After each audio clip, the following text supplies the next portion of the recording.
Crossover. Oh, killer crossover. Just crossover. It just crossed him over nastily. Another victim to the crossovers. Cross him up and sit him down. Time for the crossover, powered by Everlevel Concrete Repair in Omaha at everlevelconcrete.com. John, Josh, and Nick. Hello. What's up, guys? I don't know. What is up? It's another short week. Nick told me all about his tweets this weekend. I didn't even know about this until just before the show. I was getting People didn't messages. like my tweets. I don't know anything. You want to see Nick's tweets? What We could have done this like the bit we used to do where we would read Jack's tweets. Oh, was it bad? Nick apparently was triggered. He just had a take about football. Yep. I just had it was football in general, but some people felt like I was targeting the Husker fan base specifically. Well, it looks like I'm going to have to, Offense. for some reason I was not targeting. I was not on Twitter very much watching the game on Saturday. I wasn't I'm not either. really sure why. Yeah, I didn't just see Nick's tweets either. Just didn't feel like it, I guess. I found out about Nick's tweets via a DM. That makes sense. I got a DM from somebody. It was something about your producer. And I was like, whoa, what's going on over here? All right, so it was the 14th, right? Yes. All right. Indeed it was. We'll get to that in a second. Okay, well, the only thing I'm seeing here so far is September 14th. He's got a picture of a sign that says Mums.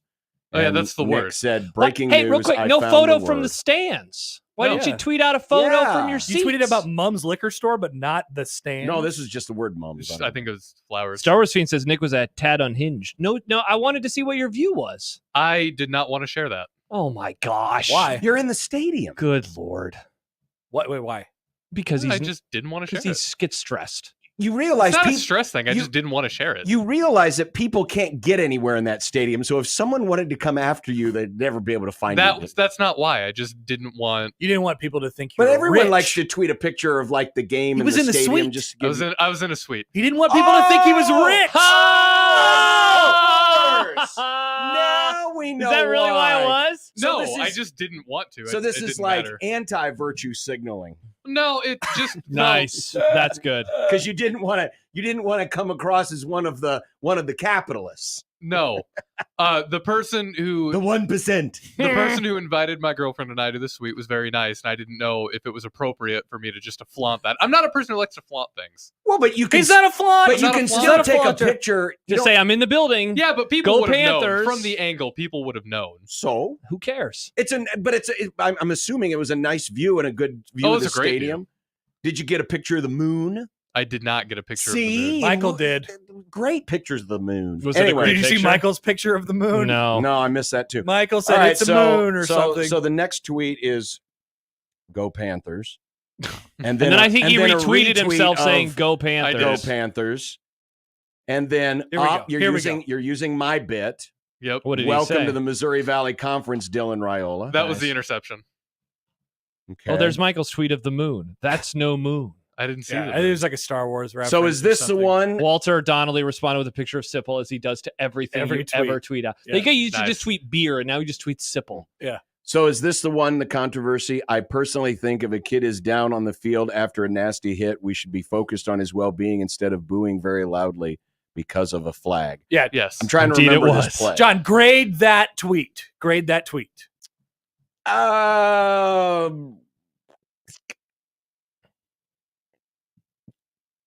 Does it? John, are you Am more I gonna be- fired up for this tweet than you are for football? Of course he is. Interesting. No, I'm not actually. I'm not that fired up about it. Okay. Well, some people were.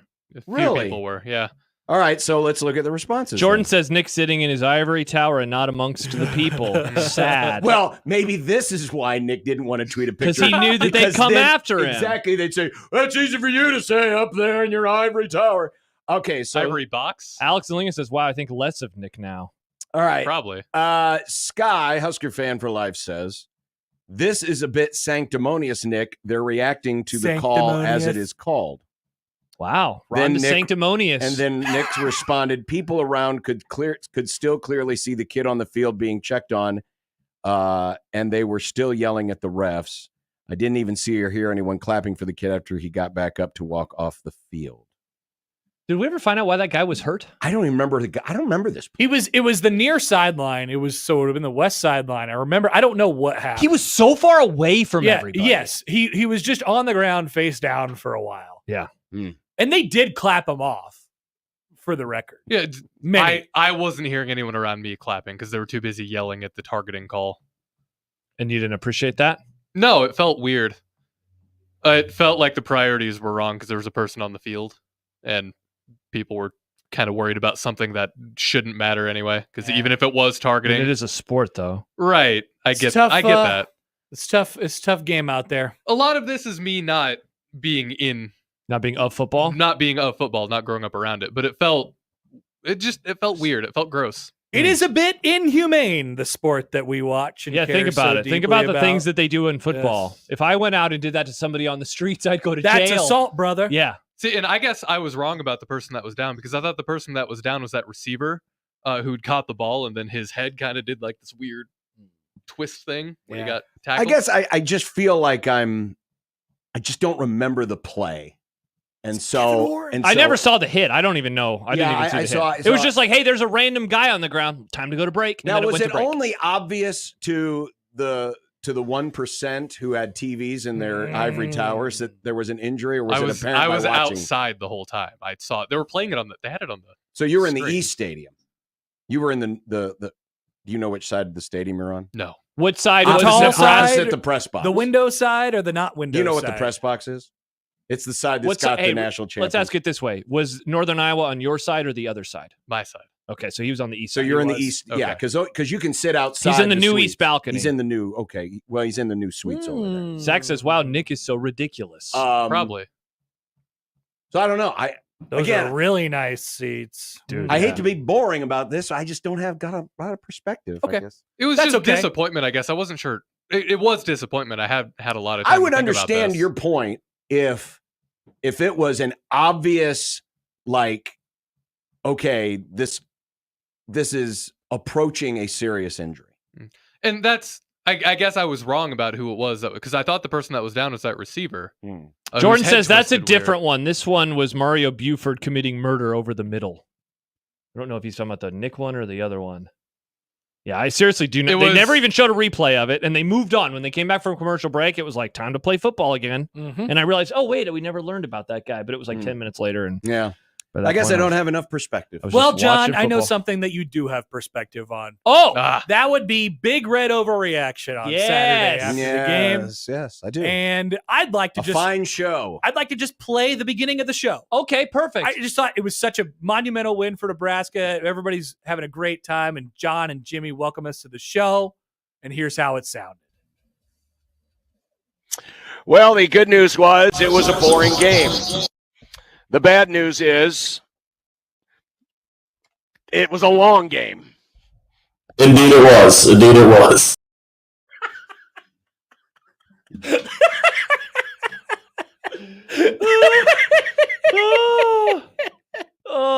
I could tell after the first thing I said when I started hearing that slight echo, I was like, oh God. Indeed it was. Computer. I equated it off the air to standing on the bridge of an aircraft carrier when you know one of your wounded planes is coming in and you know that they're not going to be able to stop very well. And you're like, oh, he's coming in hot. Yep, a little hot. And then he did, and then it crashed. Oh, it came in very. Indeed it was. And then it blew up, and then I turned to the guy and says, what was the line from Red October?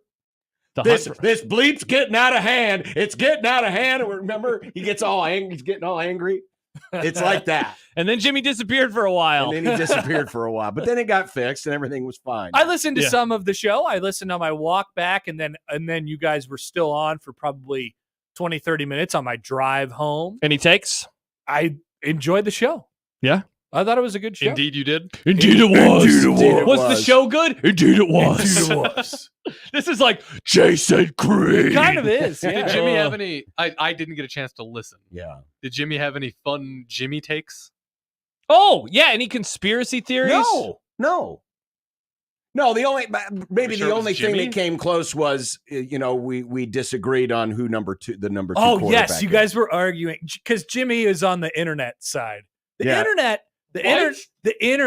internet hates Heinrich Harburg. Dude, Really? they cannot stand him. They Why do they hate cannot Double H? believe that Heinrich Harburg is good enough to be the second quarterback. Yeah. They can't believe it. But then they do believe that a guy who hasn't played yet Indeed it was. or Jalen Gramstad is Correct. Do they hate Harburg or do they think they just like Kalen more? No, they hate Harburg. Okay. They're out on Harburg. You Yeah. realize They we can't haven't stand him. seen Danny Can't Kalen yet. stand Have you. not seen him. And the first opportunity that they had to bring in Kalen, they brought in Gramstad instead. He's a local guy, And- John. and How yet- bad can he be? And yet, if Dylan were to go down, knock on wood, it doesn't happen. I hope. But that they would all of a sudden bring him in. Who are these people, and why are they weird? They keep saying, I don't understand the infatuation with him. I heard this. I saw this and heard about this weekend. I think it's just all last year, right? Oh, They 100%. can't get the image out of their head of last year. Yeah. I guess When he went 5-3 as a starter. I guess, He did win 5 games. but again, he is number 2. Yeah, he's I definitely. mean, that is as number 2. that appears to me to Indeed be it as was. clear as crystal. Clear as crystal. As clear as the opposite of Jimmy's microphone. Indeed it was. Yeah, he's the second quarterback. Yeah, for sure. Yeah, I didn't even know. I Actually, guess I don't hang out in No, this is those an internet dark. thing, John. Yeah, Is it the dark internet or the internet? this is the kind of internet that, like, sorry to put this commenter in this, but Theo. This is Theo internet. Who, by the way, was just complimenting Nick on the YouTube chat. Love having Theo on my side. Thank you, Theo. Wait. Theo thinks that Kalen is number 2. No, he was just No, he the was agreeing tweet. with Nick's My tweet. his tweet. It was Oh. the targeting. It was the thing that was called as targeting when it wasn't targeting, though. That was the play. Okay. Interesting. Then they got untargeting, right? No Yes. targeting. Then it got. I untargeted. missed that whole play. No, I was that in the wasn't elevator. injury. At least maybe, unless I'm forgetting. That was one. a injury. Oh, There okay. was a the one play that I for Northern tweeted Iowa about. where a guy was just completely removed from the deal, and he was not near the play at all, and he was just on the ground. Yes. I don't know what happened. I don't think that was targeting. I think he just fell over. I don't know what happened. Yeah. And then there was the targeting one, which I didn't even see because I was in the elevator. Yeah, the targeting one is the one I was. The non-targeting targeting one. I observed it was with a moment reviewed of forever. silence because I was in the elevator listening to it on the radio. Nice. Or are you going down to the field again like you do? You just bounce back and forth? Yes. Field boy. Okay, so I'm Very going observant, Josh. I'm going to the game with. I'm not traveling this weekend. I'll be in Nebraska. Yep. Not in Minnesota. They are playing Iowa. If they want to invite me up there, feel free. I'm just kidding. Look at this. He's I'm already kidding. bailing out. I'm kidding. Oh. I want to. I want to. Hawks. Nick, turn the internet back on just so I can play the shortened version. Indeed it was. Turn the video. Indeed it was. Indeed it was. I want to participate in Connor Happer game day. Really? I want to see what it's like to be you. Get ready. I want to go down on the field. I want to be like, wow, look, that's where Adrian's mouth had rubber bands in it. And Happer just disappears. He just goes on the field for no reason. He's like, second quarter, I'm going to wander down onto the field for 5 minutes. See. I just. Indeed it was. If I like to be by myself, and if I get a wild hair to go somewhere, and Is see it okay something, that I participate a little you bit can in come with me as long as you don't mind, like, Connor Happer? me making just off the cuff decisions every 10 seconds. I just go. Could you do like a video of that, or is that not? I do okay? not want to walk around with my cell phone Okay. because I think that would look weird and it would not reflect well on 1620 The Zone. Right. That's Well, what I was and, asking. If you did and what? they may frown upon that there during a live game. Yeah. Also, people would, sometimes I like talk to people. Right. I don't think anybody would want to talk to me if I was. Oh, that's fair.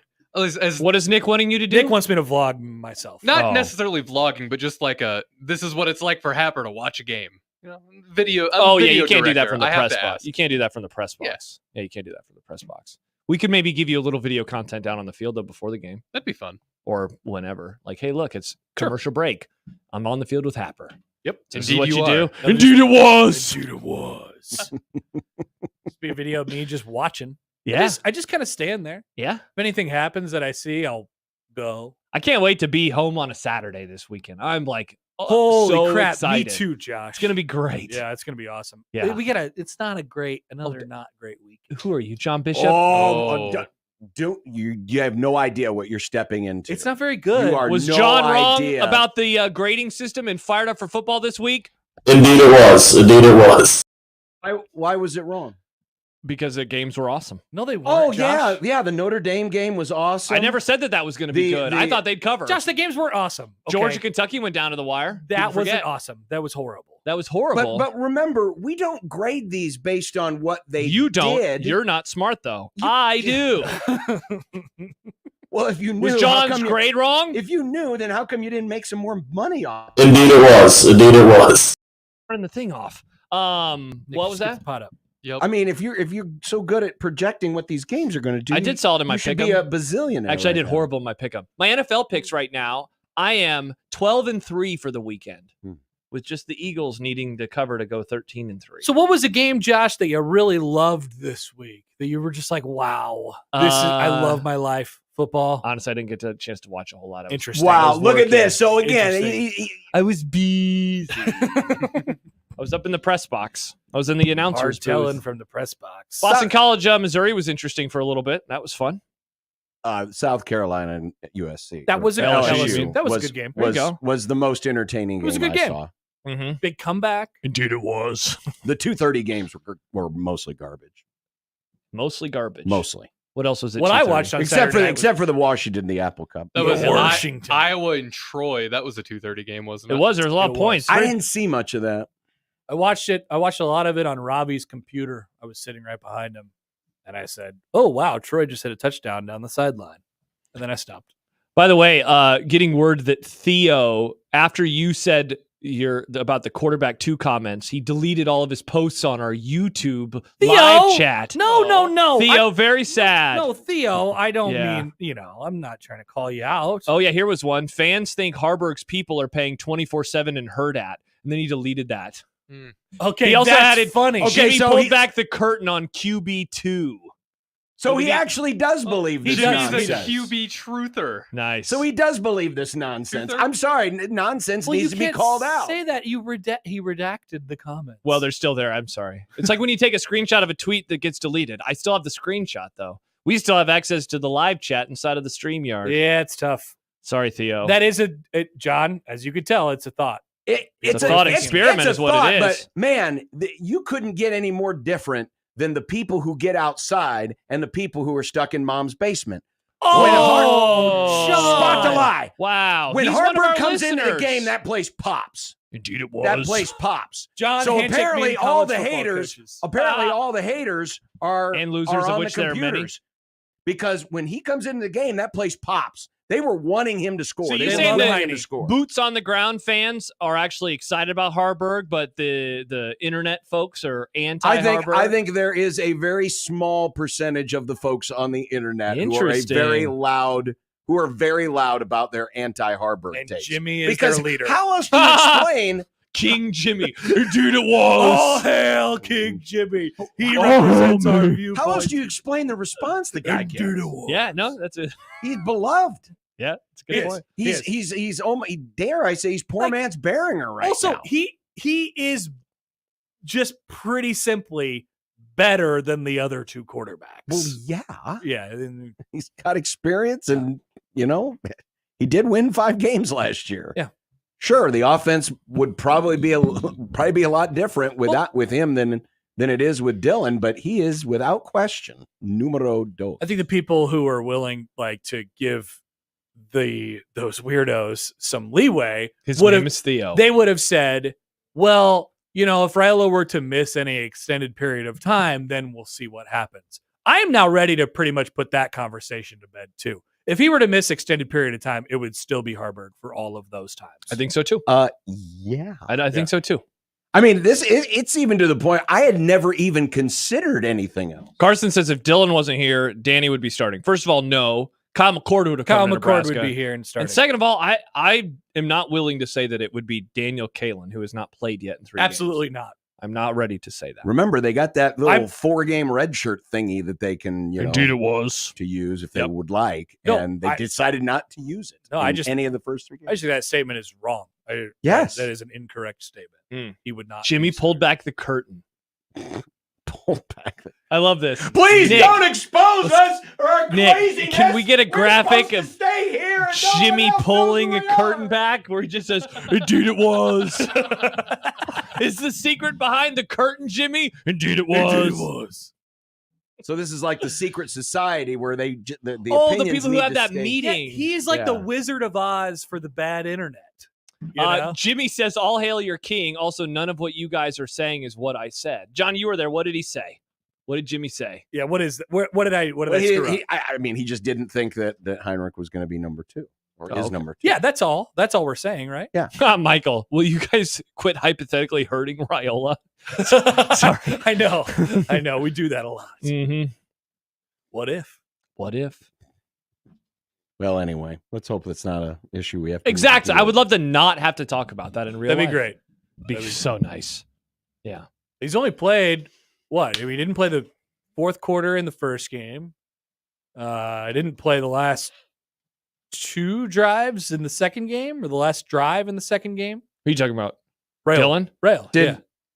I thought he played. He missed a quarter and a half of the first game. Did he play the whole Colorado game? I thought he played the whole. He played the whole Colorado game. And then missed 1 drive or 2 drives on Saturday. I think 2. I think there was a drive where they actually moved the ball, and then there was a drive where they took scored knees. because Emmett had the touchdown. Yes, but then they took knees on the final drive. So 1 actual drive, and then boys. 1 pretend Dan Campbell? drive. Nice. Yep. They lost yesterday. They lost yesterday. Sad. You don't throw it to Sam. Aren't you happy, though, that we get a dedicated whole crossover to arguing about who Nebraska's second quarterback is? Well, yeah, you weren't having fun with the whole stupid. your tweet thing, so we had to move on to Jimmy and backup quarterbacks. Was just explaining. That's all it was. Mm. It is what it is. My Indeed thoughts it and was. tweets are all right there. What was the was it like crackers or French bread that you put your caviar on? They had brownies. They had brownies. They had brownies. Those are really good. Brownies That's and it. caviar? That was it. They just had brownies. Oh no, they had brownies. They had pizza, which I refuse to have because I've heard stories. Val's. I think it was Val's. You've never had Val's. I've never had What Val's. do you mean? You gotta try. Yeah. I mean, it's like going to. It's not going to give you like the poops. The real reason I didn't have it is because they had like burgers and hot dogs. Was it I for just wasn't free? Hungry. Yeah, it was awesome. Ivory Tower Nick. The person who has Unreal. The person who had the booth had an ice cream machine in there, and they had root beer, so I could make a root beer Is float there if I any wanted. planes flying? Good Lord. Was there alcohol? Nikki's home. Lick. No, that's what I had during the flyover. I made sure I had ice cream for the flyover. Ice cream and airplanes. Was there alcohol? No, there was not. There was no alcohol. I don't believe him. Nick, I just got a message from someone. Okay. It says Nick not wanting people to know where he is in public in fear of someone finding him and hurting him because of how bad he is on the radio is a legitimate concern. I don't blame him. I mean, that's not the reason. It just felt. I don't like just if I'm in a position or a situation that I know that most people wouldn't find themselves in. I don't like to brag about that kind of thing. It's not I'm bragging that if kind you're of just person. like, I'm at a football game. Yeah. It's not bragging. I mean, you could have said thanks to sweet owner X, you know. Yeah. You could have said my view is sweet. Nice. I did could have that said from a baseball game one time. I should have said that. Missed opportunity. Yeah. You should have vlogged about it. You should have done a vlog. You could have done a thing about how great the brownies were. The brownies were really good. I don't know who made those. I love those brownies. Probably Nebraska. It's Memorial Stadium. Val's or indeed it was. Is it still called Premier Catering? I think they. Hey Nick, were the brownies good? Indeed it was. Indeed it was. They did not have cold cookies in the press box on Saturday. Oh yeah, I heard they had about this. Room temperature cookie cakes, whatever those were. Well, maybe you can for the Friday night game because I want to again participate in Connor World. I want to have these cold cookies that you won't shut up about. I can't control whether they're cold cookies or not, Josh. We need to call Keith Mann. And I like it when they're a little chilled. I do too. The cookie bars, like when they chill the cookie bars. They had the cookie bars. They were room temperature on Saturday. They had the real cookies the week before that. I think cookies are good at any temperature. Except for frozen. No. They are good frozen. Frozen cookies are also good. Cookies. It depends on the cookie. My grandma used to make bunches of cookies for everybody. She loved to bake. She would have cookies in an old lard container that she would keep in her freezer. You'd come inside, you'd have a cookie, then you'd go back and keep farm working. And the frozen you could heat it up, but sometimes you just wanted to pop in, get a treat, and go back. Frozen cookies, they're great. I think they were oatmeal something. How did you have to suck on it? Not really. You have to suck on It wasn't frozen solid, but put it in the freezer, like it just made it cold. Gotcha. I thought you were talking about like brick. No cookies. Just Indeed, it was. Josh is out. He's like, I had nothing more on cold got cookies away from me. Yeah. I think I just keep thinking about Friday and how much fun I'm gonna have. I can't You don't wait even to... live here, Josh. You don't even live here. Yeah, I'm here that's right true. now. You go run for governor in Minnesota now. No, I'm happy to be home. You're gonna replace Tim. I'm happy to be home. I'm happy to sleep in my bed. It's nice to be back in my bed. Can you report on if Minneapolis is truly burning? No fires that I saw. Is Josh the Mayor Gene of 1620? No, I've barely Kinda been seems gone. like I've barely been gone. Since you've been gone, I've How many barely Minnesota been games gone. have you been to? 2. How many Nebraska games have you been to? 1 as of this Friday. But Zero. zero But you as haven't of been now. Yeah. I've been to more Nebraska games this season than you have. Wow. To be fair, I barely go to Nebraska games. I'm the opposite of Happer. Happer goes to things. I stay at I home. love to be at stuff. Yeah. I don't like being at stuff because then I'm not home. I like being home. So I like much being so home. that he went to Minnesota. Unless to they pay, avoid being if somebody home. pays me, then I go to other places. Somebody pays me oftentimes to be at things that Sometimes you just use your own money, though. You're like, Creighton's in Pittsburgh. Guess I'm flying there for no reason. I respect that. maybe. Yeah. Oh, we respect it. All right. Yeah, I do like to be at stuff. I cannot lie. I admit, I missed not being at the game this week. I missed that. It's good to be there. I took your seat. Yeah, I just I didn't want to sit by myself at the end. I missed Oh. being there. Yeah. Well, we'll be there on Friday. 'Cause- John, your seat is behind a big pole. It is. It's I very don't like annoying. that. Oh, I don't interesting. either. Yeah, they slid us down this year. I don't know why I got stuck behind a pole. Indeed, it was. Can't wait to see where I sit. Not a huge fan, but I deal with it. You do. You just got to move And around. I got my binoculars, and I kind of. I have my binoculars from spotting. Oh, I'll bring them with In Minnesota. in Minnesota. And, Minnesota. but I was also, Northwestern. at the Tiny Baby Stadium in Northwestern. That's yeah. right. I forgot The about thing that. I'm worried Remember about the water. on Friday is the potential that this game will not John, be John, in the bag by the don't. time we walk to. Oh, the, that part. Yeah. yeah, That would be a bummer, because but probably the case. I'm not sure. it will not be in the bag Behind the bag. like Colorado game was in the bag. And now I have I'm not convinced of that. Oh, well, you were also convinced that, Northern Iowa was Yeah, going to you're get gonna make shut another out, bowl and they prediction? famously did not. Famously, they scored 3 points the whole game. But they got it on the first drive, so it was over. So as soon as they hit your benchmark, it was like, They hit it we're early. done here. We're pulling out the Bill Callahan playbook from 2006, and we're just going to kill this game. Oh, nice reference, John. By the way, 3 real quick, points. before we resume this conversation, Joel has made a photo of Jimmy peeking from behind the curtain, and it just said, "Indeed it was."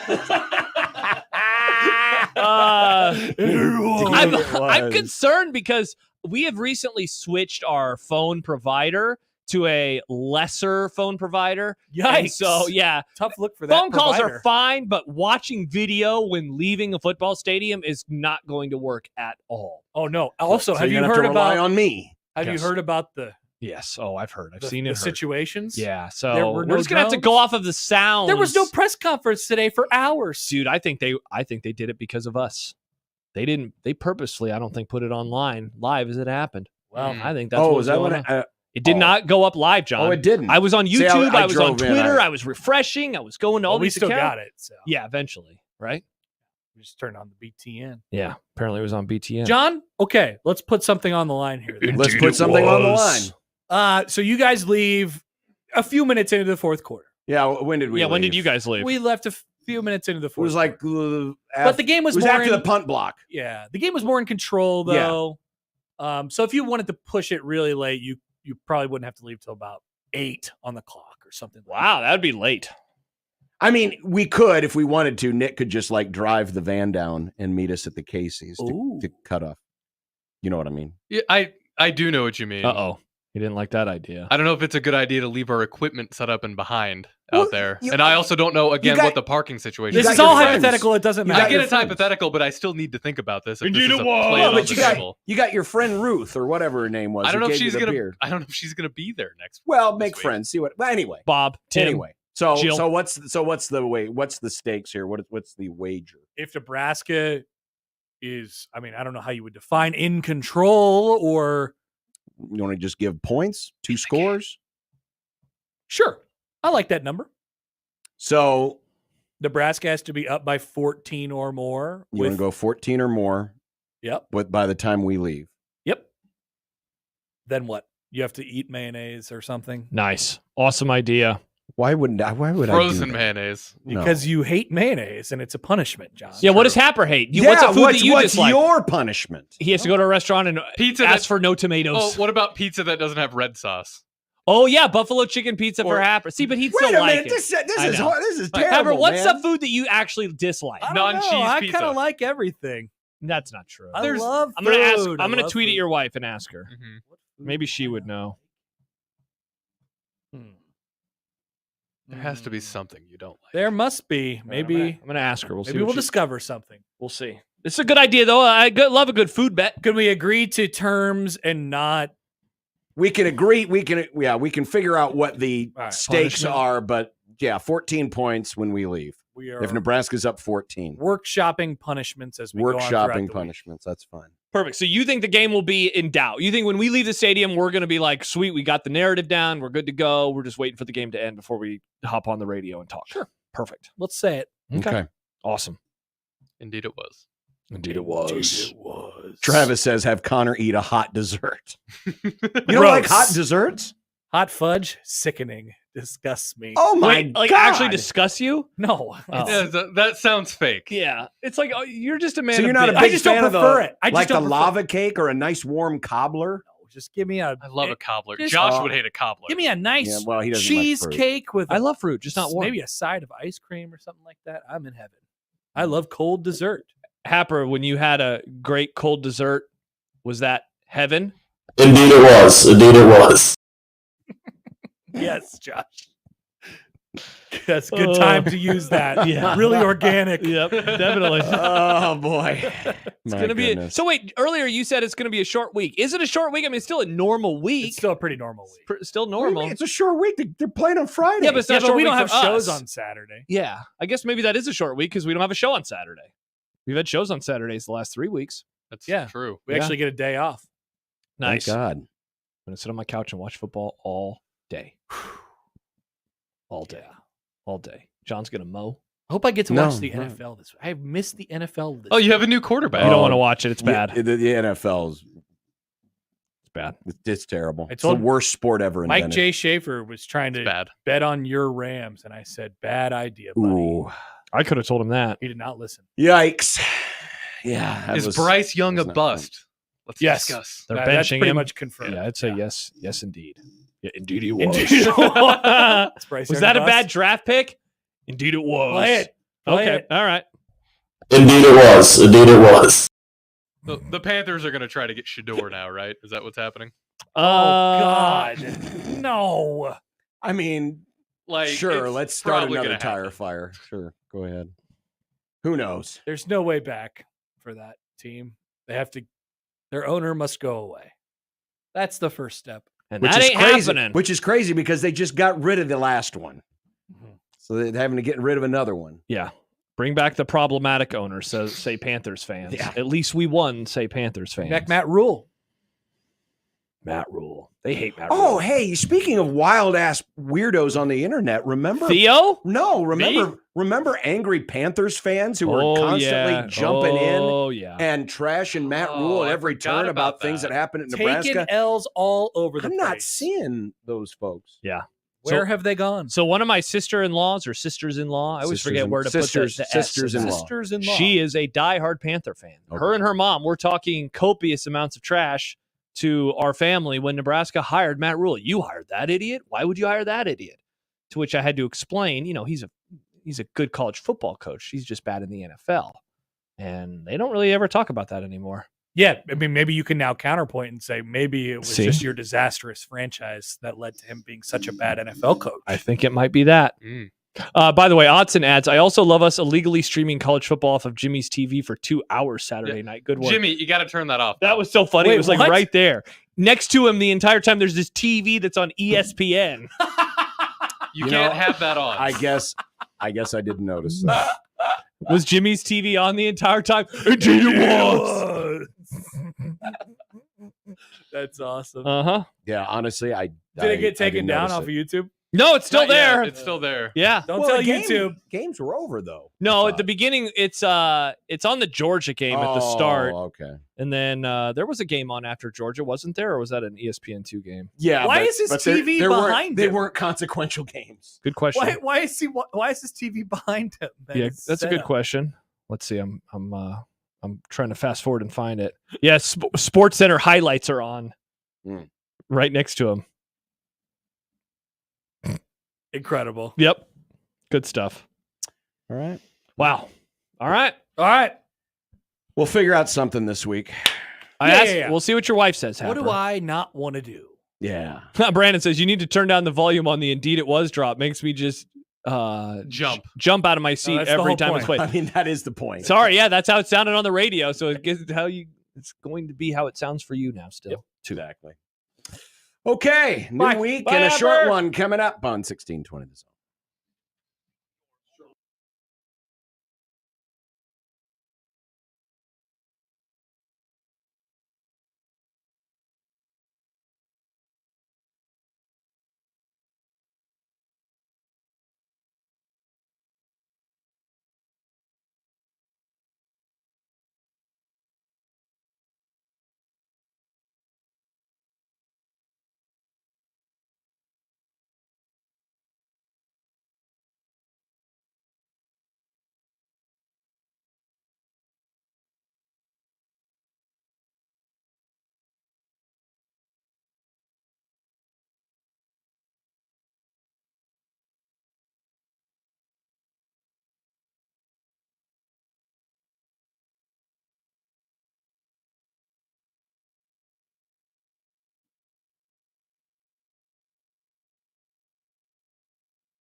KOZN.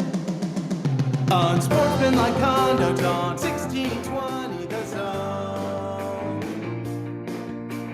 Husker Athletics, Creighton, and yes, UNO.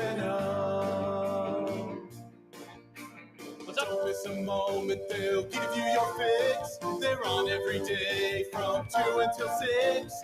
Spend your afternoons with John, Josh, and Nick.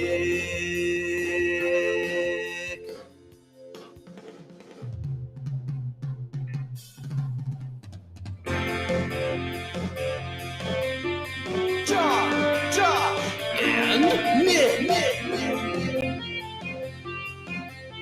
They'll show you what sports talk really is. Is it really breaking news if the Panthers are doing anything? Oh, good. That's not what I thought you were going with. No, of course not. Yeah. No, it's not. They did what they're supposed to do. The bad Benching the bad player. Yeah. Unsportsmanlike conduct on 1620 The Zone. Husker Athletics, Creighton, and yes, UNO.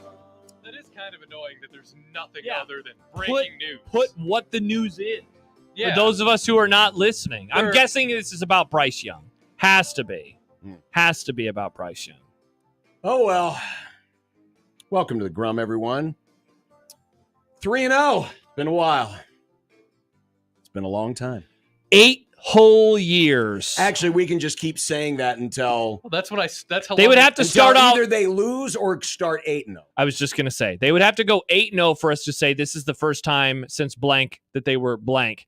And that would be since 2001. They've not been is that 8-0 true? since 2001? 2001. Now to go Don't 8-0. worry, Ohio State dude on Oh, last Ross. week. Ross is going to be triggered. Don't say that, John. Don't say Nebraska's going to beat them. Don't say that Colorado has the best skill players. Don't say that Ohio State's a good team. You have to call them perfect in every single way. I mean, Colorado won this weekend. I didn't They see Ohio State did. win this weekend. They did. So maybe Matt Rule was right Mm-hmm. from a certain point of view. Hmm.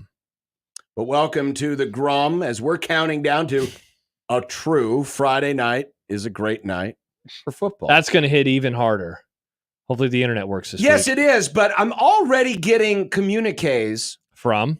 Well, I'm just either to me or around me or on the Twitter that people are already getting themselves worked up into a shoot that the weather is going to be abysmal on Friday. Yeah, I just looked at the forecast. It's actually looking to be quite fine.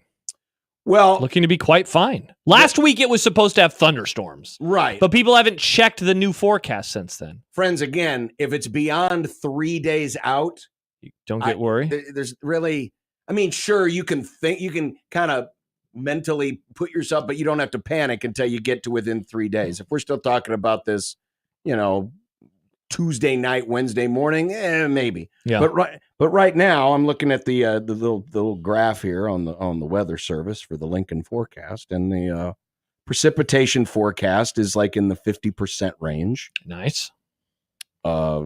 Afternoon into evening, and I mean, I saw folks that.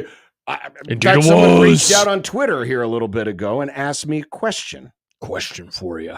Or was it on email?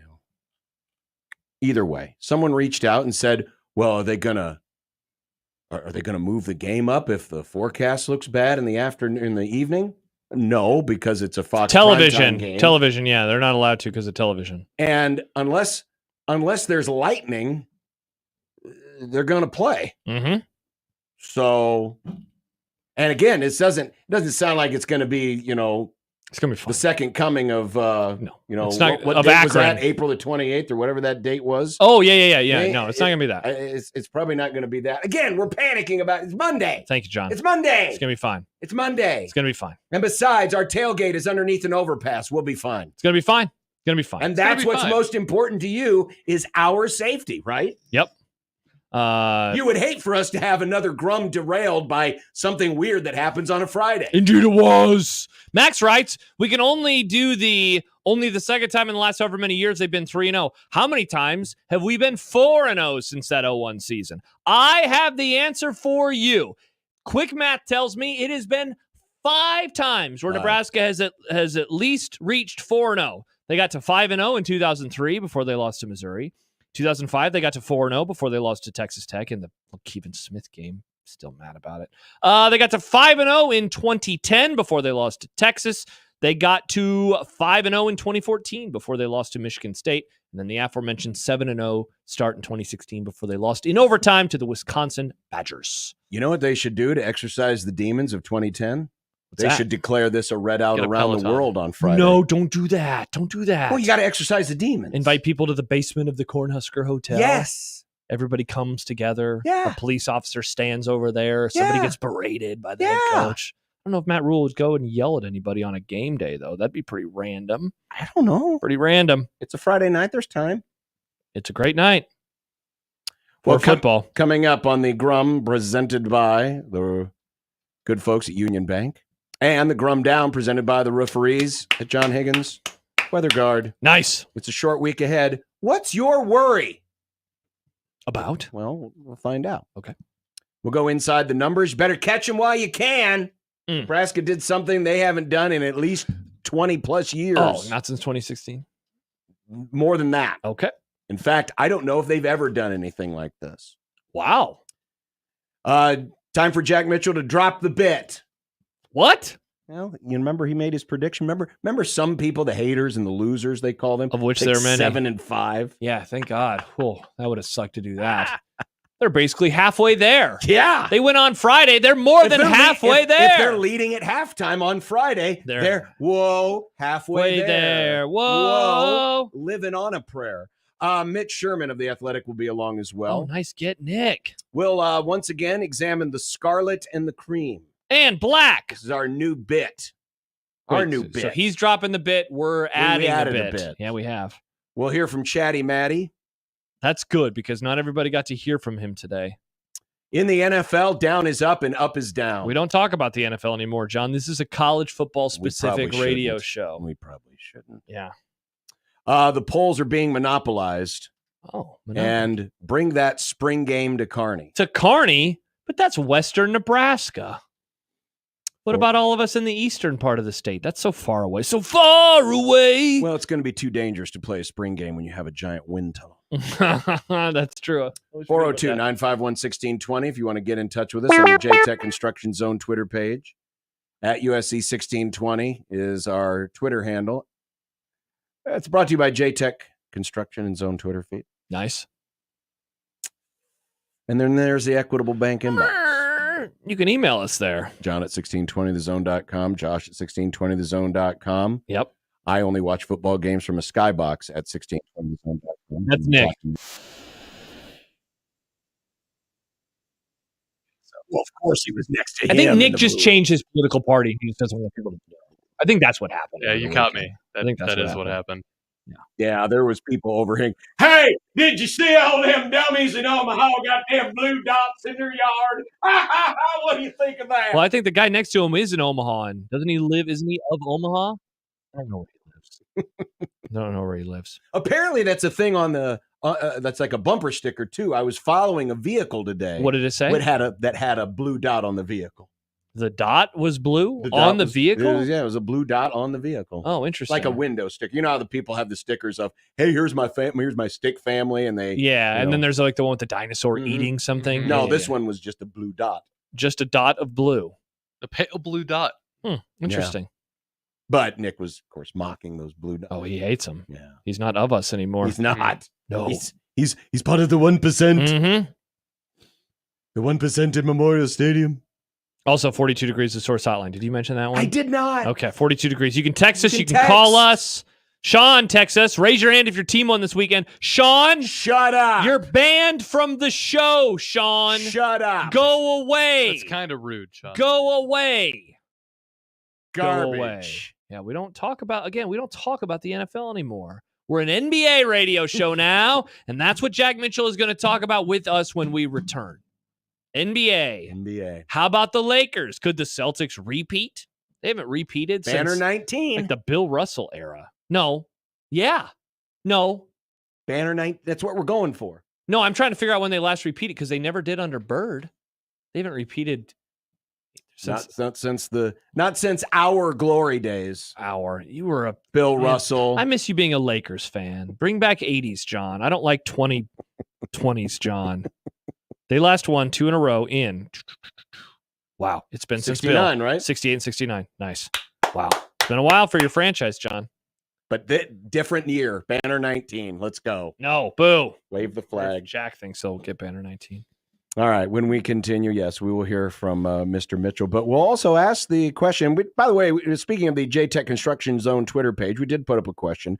How worried are you about the Illini this week? You know, Illinois is ranked, and Matt Rule is famously not good against ranked teams, but the 400th sellout, the defense is really good, and you got that Dylan character. You do have that guy.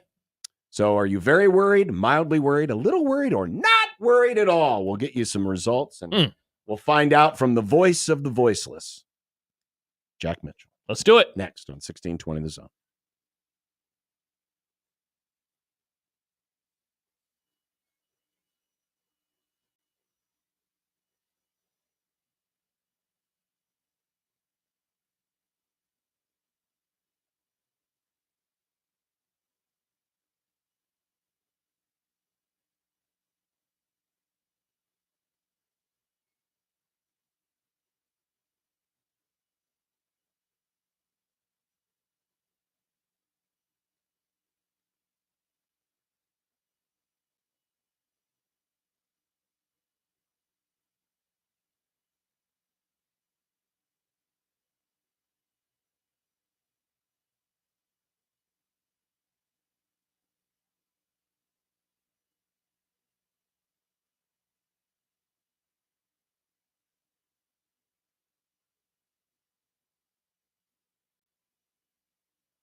from Stephen Berries. Praying one day Big Red will win the NIT. Ham is the water of meats. Ham the water of meats. Ham is the water of meats. Well, mighty Northern Iowa has been vanquished. You won't have to worry about Nick saying go Panthers anymore. Oh, yeah, Nick kept saying good things about UNI, and they got smoked.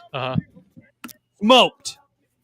So what Nebraska's going to do to Iowa later this year? So that was going to be my next question. Is this now just going to be a long countdown to go Hawks? Dylan Raiola drops back to pass. Hits his 5th touchdown of the day versus the Hawkeyes, and Nebraska is up 34-2. Wow. Yeah. Pending the extra point. I'd take that. Hell yeah, you would, Jack. I'd take that. That would be in the second quarter when that happens, though. And then, like, the third and fourth quarter would be a slog, and nobody would really score. And I'd go away actually not that happy after it all. They're 12-0, but another poor second half. And Jackson Laws would go, ha, ha, ha. I can't believe in the second half. It has taken me 3 games to become a winning snob here at this point. Like, it's muscle memory. You never for 8 forget. years, everybody, I would take it. I would do anything for them to be good. And now they're good. Oh, they're so boring in the second half. It's like riding a bike, isn't it? Right? You probably how long has it been since you've ridden a bike and yet you could jump on I guess that's a good point. Like, you hear a song you haven't heard in 30 years and you still know every word to it. You can sing the entire thing. That's how it is. Here I am once again at the end of the game, like, it was good, but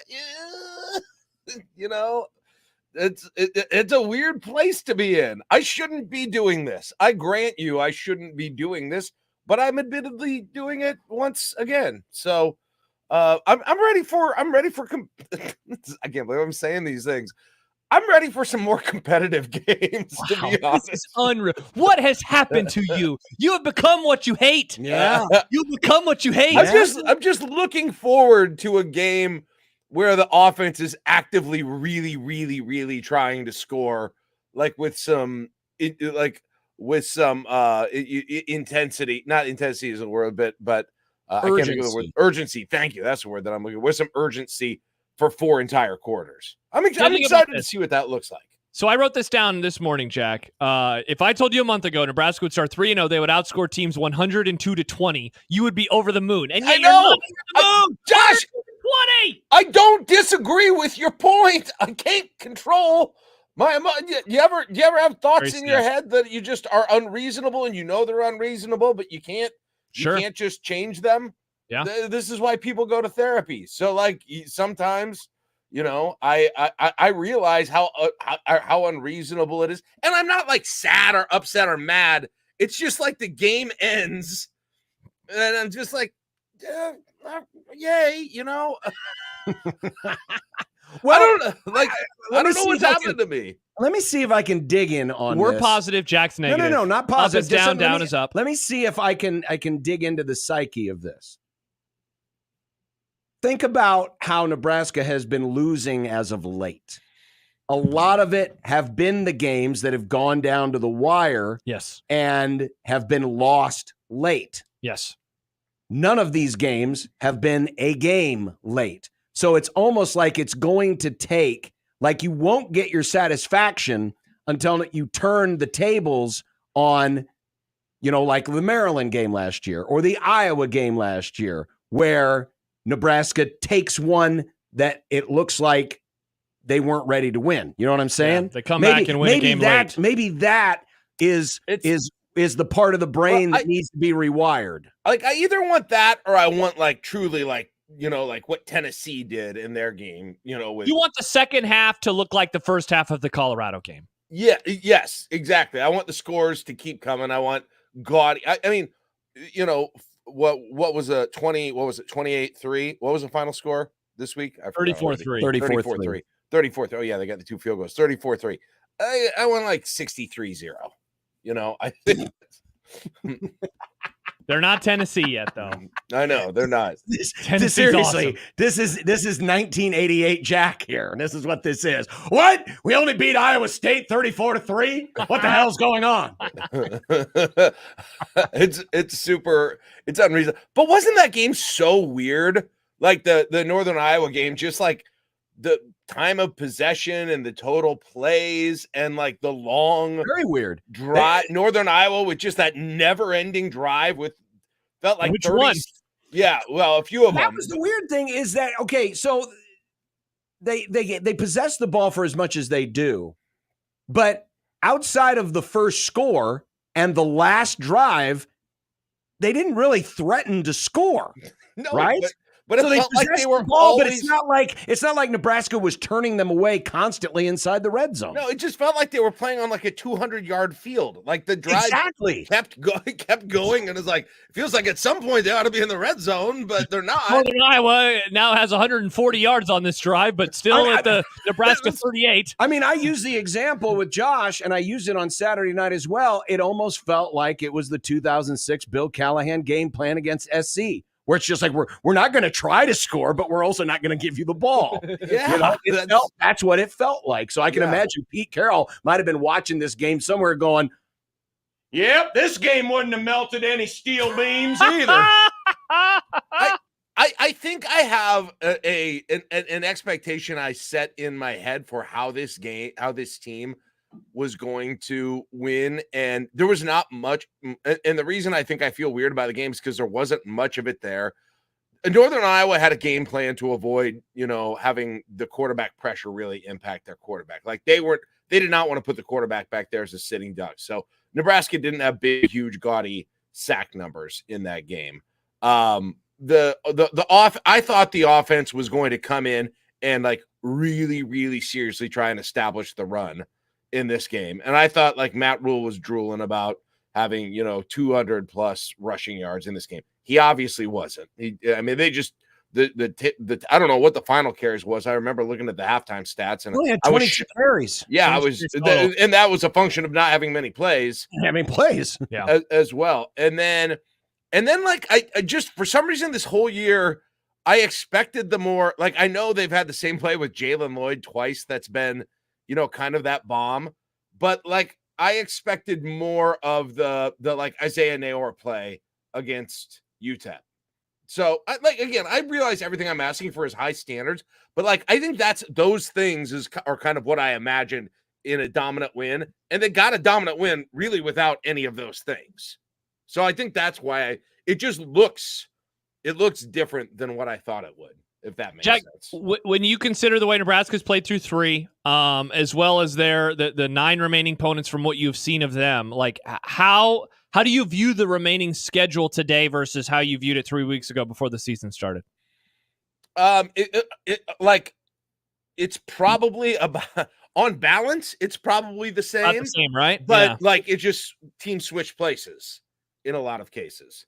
Right, like Indiana obviously is the best example, right? For in terms of improvement. Yeah, and like UCLA looks even worse than I expected. Yes, right? Purdue looks even worse than I expected. Wisconsin looks and have they said Van Dyke's out yet? Have you guys heard on that? I believe so. I believe he is out for the season. All right, I hadn't seen anything if he was out for sure. So if they have that too, that they'll go back to lock and. We'll see how that whole thing goes. Then obviously USC, I think better, a little bit better. Iowa is different, but I don't know if it's a lot. So just Josh, on balance, I still love how it sets up for Nebraska, though. I think the schedule is just a gift this year. And you find, you had almost, it felt like a little bit of a preseason with the non-conference. And then this Illinois you're stepping up in competition, but you're not stepping way up in competition, right? They'll be the best team Nebraska's played, but still a team that, I assume Nebraska will be favored over, right? And like, it's very incremental with things. And then you get a first road game test, which will be new, but it's against a Purdue team that's obviously struggling right now as well, right? And then you come back home and then you get Rutgers, who may be an even higher it's like each single game has one sort of like mission accomplished type thing. You get one XP mission for every game that they're And getting. you know what's fun too, Jack, is so then it like peaks, right, with Ohio State. The best team team number 8. But then it's like this drop off, and then it kind of goes back up again where it's the West Coast teams, UCLA, then up to USC. And then while Wisconsin and Iowa are not better than USC, emotionally, there will be a lot into those games, certainly for the fans, because of the lack of success. So it almost is like the games might not be as tough on paper, but they could be tough just from the standpoint of who they are, and of course that the Iowa game is in Iowa City on Black Friday. Well, and you don't know what you're playing for at that point, and you don't know what you're playing for at that point. Right. It's like playing a video game, right? You're going on. You're like the Super Mario, the original Super Mario Brothers. Like UTEP is World 1-1, right? And then you go through, and eventually you're going to get to the final boss at the end of 1. Yep. You know, you're going to get to 1-4, and you're going to Ohio State's the final boss. Each one, and then you get to 2-1, right, in the next level. And that's then when you go down. Yeah, and that's 1-2. Oh, that is 1-2. Like, 2-1, and then eventually, like if you're doing really like Wisconsin will be the underwater level. Oh, I hate the underwater level. Yeah. Do. You didn't play Mario? No. Wow. Well, that was a little past my time. I got away from How old are you, really? No, because my dad's older than you. He played Mario. Okay, well, I got away from some of the fantasy. I call them the fantasy video games. You know, and started playing more of the sports-based video games at that point. In the late 80s. And then I just stopped playing video games for a very long time. And I haven't gotten back. I was never a huge... Just got a star. I'm enjoying this. Okay. I agree. You're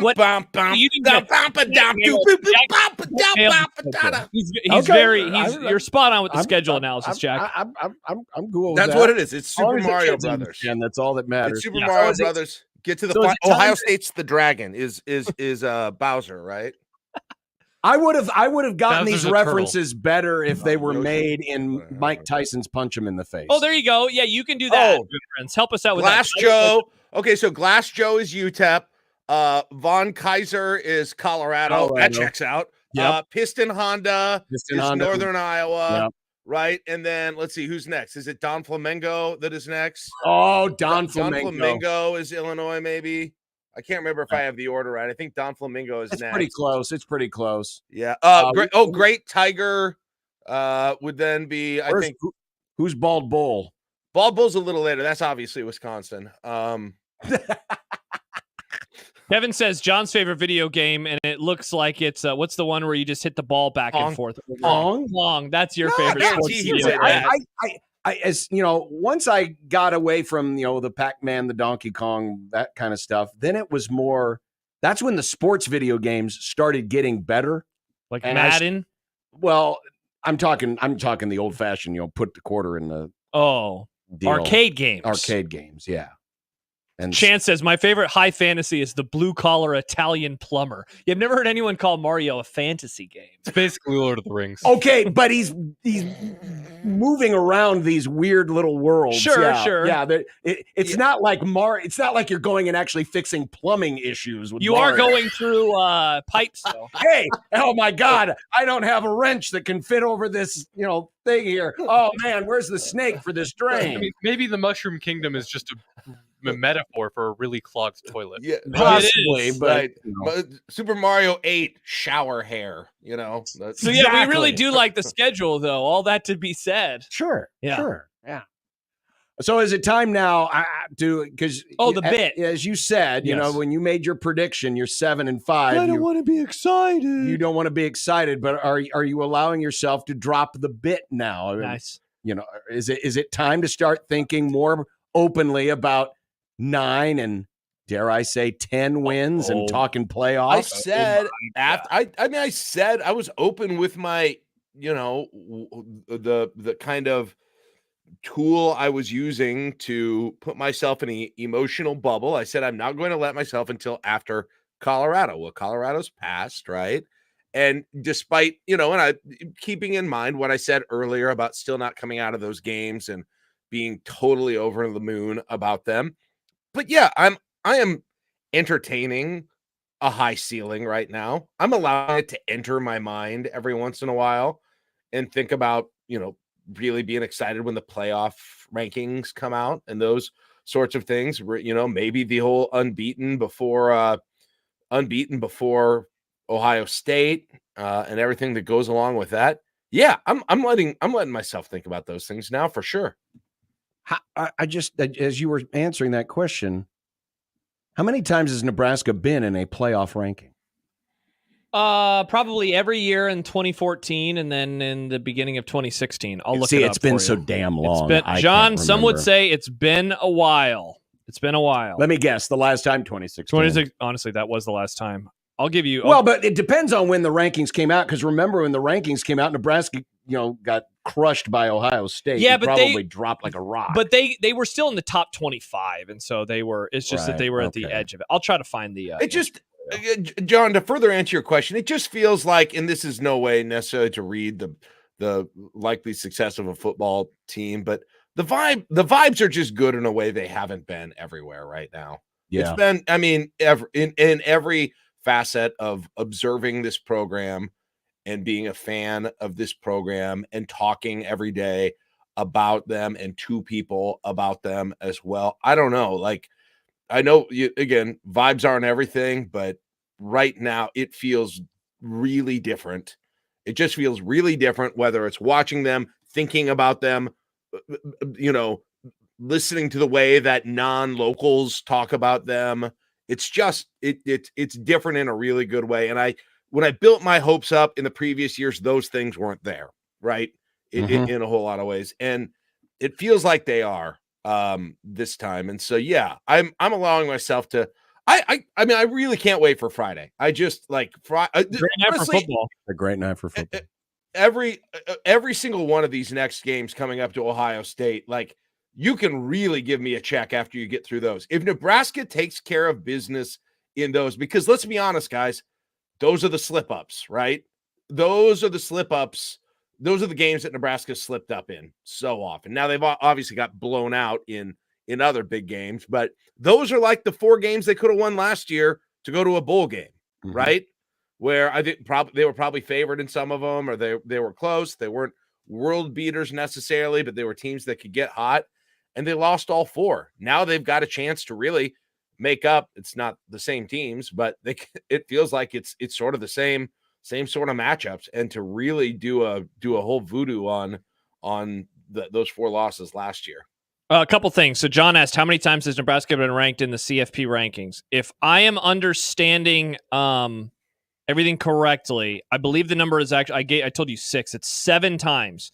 They were ranked on an idle week in 2014. Before then, they were ranked going into the Wisconsin game. They were ranked in the top 25 going into Minnesota. They lost that. They dropped out. They never hopped back in. Then in 2016, they were ranked 10th in the CFP rankings, which is a high water mark going into the Ohio State game. They lost that. They dropped to 19th.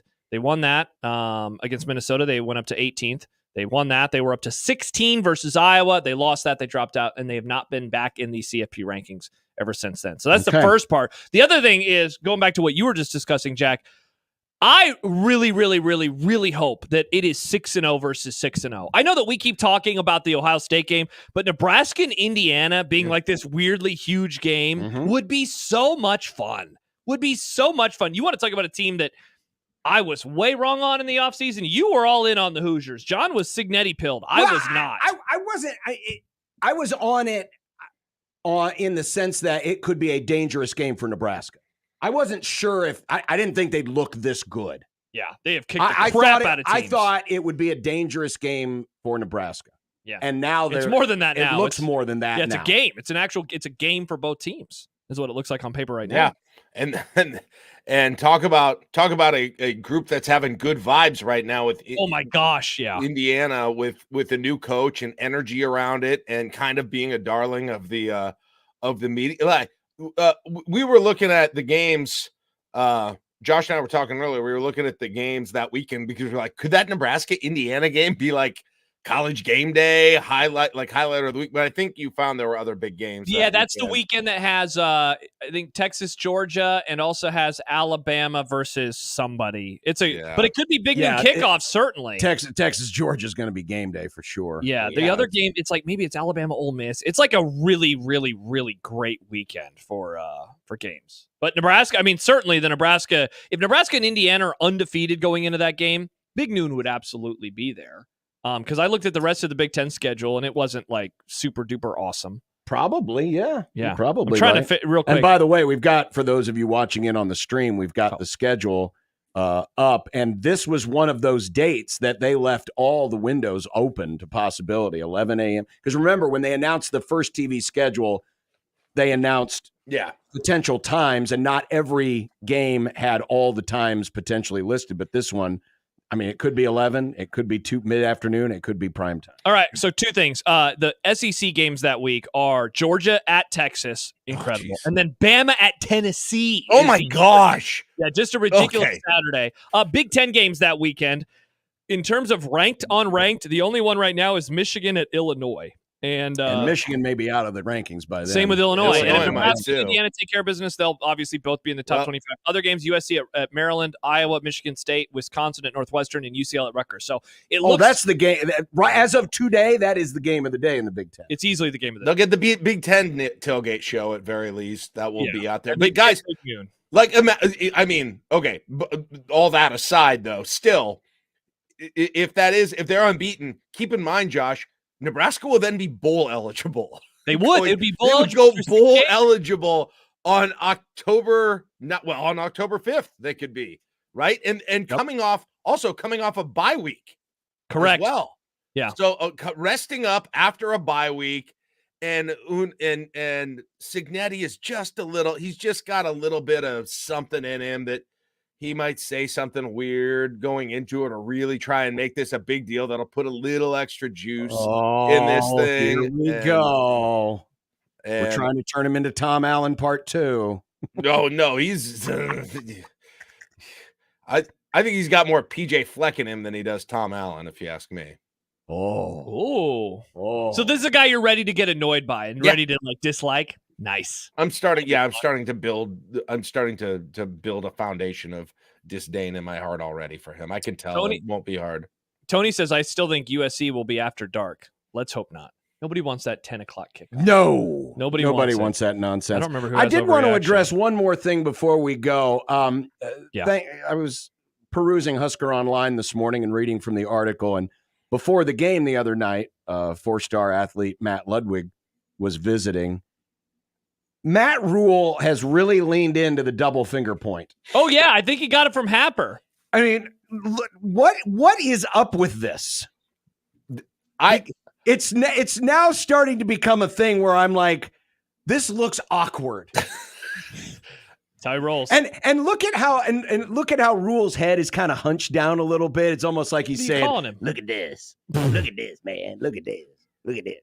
Like this is his now. This is his thing. It's like, it's definitely his thing. Was there an explanation for it one time, or did I make this up? That it's supposed to look like the state of Nebraska, his hand.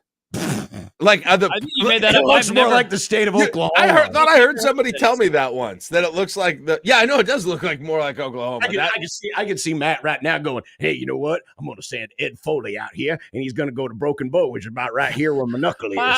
I mean, Michigan, way over here. You see this here mole? That's Omaha. Michigan that's our new thing. You show them the mitten. So where you show them this, you're like, "Where are you from?" Well, I'm from over here, right by that arm hair. Right there, right? You guys are. See this varicose vein? That's Interstate 80. You guys are over here. Greg, where did you hear this? I wonder if this is true. I want to know about this now. I think we need an investigation. Well, but here's the problem. Yeah.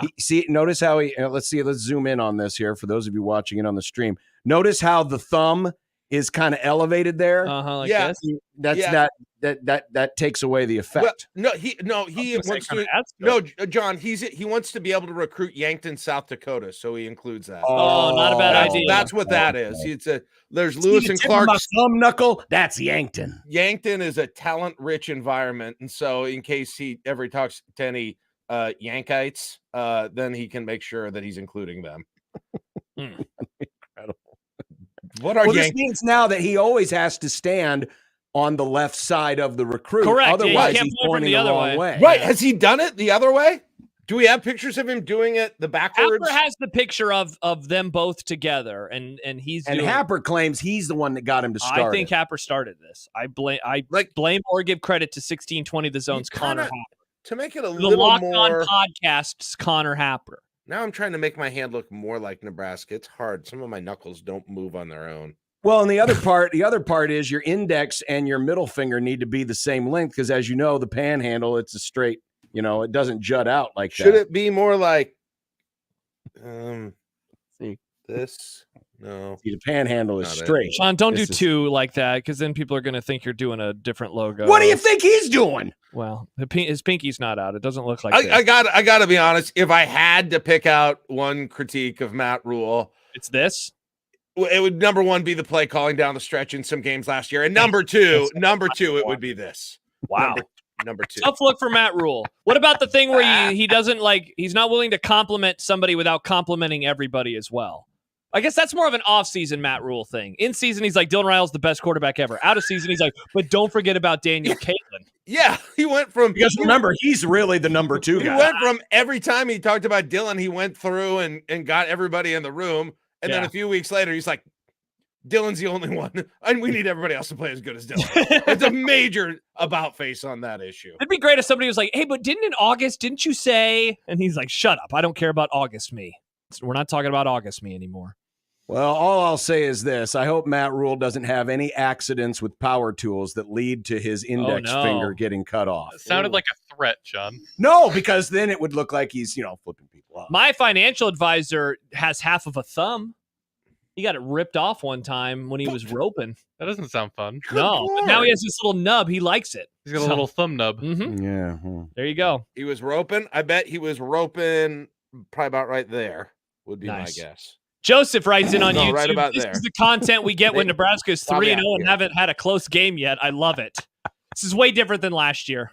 Way different than last year. Well, yeah, last year at this time, we were still calling people off the ledge, wanting to get the man fired. Yeah, I'm happy we're not doing that. Now we're analyzing whether or not this double finger point thing is a bit. Yeah, and whether or not he's mimicking the state of Nebraska. We are. Hey, look, guys, it's Thayer County. Western There's probably a thunderstorm there right now. That'd be a fun weather Well, bit. speaking of thunderstorms, it's going to be raining cats and dogs on Friday. Oh, that's going to be interesting. Yes, by the way, 50% chance of, not only rain, but thunder. And now, John, here is a scenario for you. Oh, okay. God. Here is a scenario. What happened with the weather? Okay, well, show me the weather patterns on your way. So we're gonna have some storms moving in from the west. Okay. I'm trying to find something to use as my. You need a pointer. My storm here. Yeah. So we're gonna move in here, in from the Rocky Mountains where it's gonna be developed, and we'll have a low pressure system here, and it will move in during the course of the day. This is about 2:00 in the afternoon. This is when the tailgates will be going on, right? And then it's going to depend. There's a line on I-80 here, and it could go north. I'm getting it. Okay, it could go north. It could go south at that point. But right at 7:00, there's some instability here. Obviously, Thayer County, Beatrice, they're getting rocked. They always get rocked down there. But it's a matter of what's happening over here at this point. And the question is, John, extreme worst case scenario, but remember the Akron game for a while? They told us we were going to have Sunday morning football. You remember that? Well, they're here on a Friday, and it would be great. You could go ahead and move it to Saturday. Oh, but guess what's scheduled at Memorial Stadium on Saturday? Your alma mater is going to ruin this. Fremont is going to ruin something. Shocker. Shocker. That would be awesome if they could go. Nope, sorry, we can't play Saturday. We have a Fremont game. Fremont Columbus. There's a Fremont game. The Cup is far more important than this. I mean, you guys aren't even in the same division anymore, Nebraska and Illinois. This can't possibly matter. Why are they so mad at that C Cup that they're calling it the FNC Cup? Because it's F, Fremont, C, Columbus. Well, you know what? Couldn't they why don't they just throw them out there and have Fremont and Columbus go out? We got students there 2 hours early anyway. Or they can play the first. Finish in front of the high school play at kids. halftime. It's kind of like when they have. Perfect. It's kind of like when those little kids play at halftime of basketball games. Yeah. It's You know sort of how the same thing. You know how there's some race types where they have two different things, classes of car racing at the same time? No, you can't do that. Let's do two football games at the same time. Ben writes, Western Nebraska starts at the metacarpus. There it is. Now, Josh says this is the best segment ever. The Mario Bros and Mike Tyson punch-out references were great. Now Jack doing this. You love to see. Josh says Western Nebraska starts here. The rest of Nebraska says it starts here. Yeah, it's you got it right the first time. So does this mean your watch is Des Moines? Yeah. Yes. That's Lamar's Des Moines. a little north. There's Des Moines. Yeah, that's Des Moines right there. Hey, let's go to Chicago. Hey, be careful, everyone. A lot of crime. All right. 3-0 radio, ladies and gentlemen. Yes. Yeah. What a world. Hope you enjoyed it. Woo. Bye, Jack. We'll see you later. See you next week. There he is. Happily displaying. He's happy, but he's also like, I wish they could win by more points. Yeah. This is Husker fans now. They're back to their old ways. Friends, here's what we're going to do because, Josh and I are doing the live pregame show from the Blur tailgate party. We will have Jack in the weather station. Oh, perfect. Giving us updates. So look at my hand. We will use his exclusive radar. Perfect. Well, the rain's here. Excellent. We'll just have him pop in on occasion and say, we got a severe thunderstorm warning in Hall County, which is like right here. That's Grand Island. That's the night of the Twisters. Let's hope that this doesn't happen. Please, God. Actually, let's hope it does happen because now we can have Jack use his radar. But then sounds like a Triple B shirt idea. I don't want to be at the stadium until 2 a.m. Well, no, I'm hoping that it won't disrupt the proceedings. Okay, if it rains, I don't care. Back in my day, we used to play in the damn rain. It's not your day anymore, John. Your day was 40 years ago. Freaking soft. Oh my God, it's raining. We can't Who's in play. charge, John? People older than you. You got to blame them. You can't blame my No, generation. I'm blaming you. I'm not in charge. I met some olds from the Big Ten over the weekend. Guess how old they were? Older than you. Blame them. They were the ones who had takes. I have no takes. They can play whatever they want. I go outside in the lightning. I don't care. Well, anywho, we'll continue with more. Yes, we will. On Sportsmanlike Conduct next on 1620 The Zone. Nick Grimm for Circus Sports Iowa. Last week was a tough one for the Grum and our pro football teams. And if you're in the same boat, then fear not, because baseball is still a thing, and it's also waiting for you on the Circus Sports Iowa app. Props, live in-game lines that update every break, and of course, the tight money line splits. There are so many opportunities for you to win with Circus Sports Iowa. A couple of tonight's tight money line splits. It's Paul Skeens Day in St. Louis. The Pirates are minus 137 to beat the Cardinals. That game also has a strikeout prop for Paul Skeens set at only 6.5. Tonight's Sicko Special featuring the White Sox in Anaheim has the Angels at minus 190 to beat what could very well be the worst team in the history of baseball. Whatever baseball bets tickle your fancy, Circus Sports Iowa can help you tickle them. Download your new sportsbook for baseball, football, and more, and bet like a pro anywhere in the state of Iowa. Download Circus Sports Iowa today. If you or someone you know may have a problem with gambling, call 1-800-238-7633.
Mitch Sherman still to come, but as we welcome you back to the Grum, don't forget, get your picks in, get your picks in, get your picks in. We've already given away $2,500. The winner will be announced tomorrow.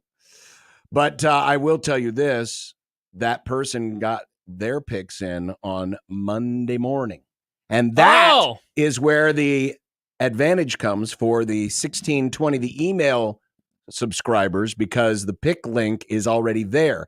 And I had another email in my inbox said, it's Monday morning, I'm going to subscribe, I didn't get my picks.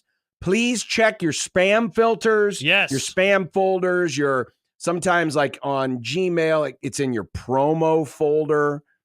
Just check all the different folders. I don't know why they separate these things out. It's kind of annoying. And it might be your inbox too. It might be settings inside of your inbox. Yeah. So check in there if you haven't done so already, if you are a member of 1620, the email.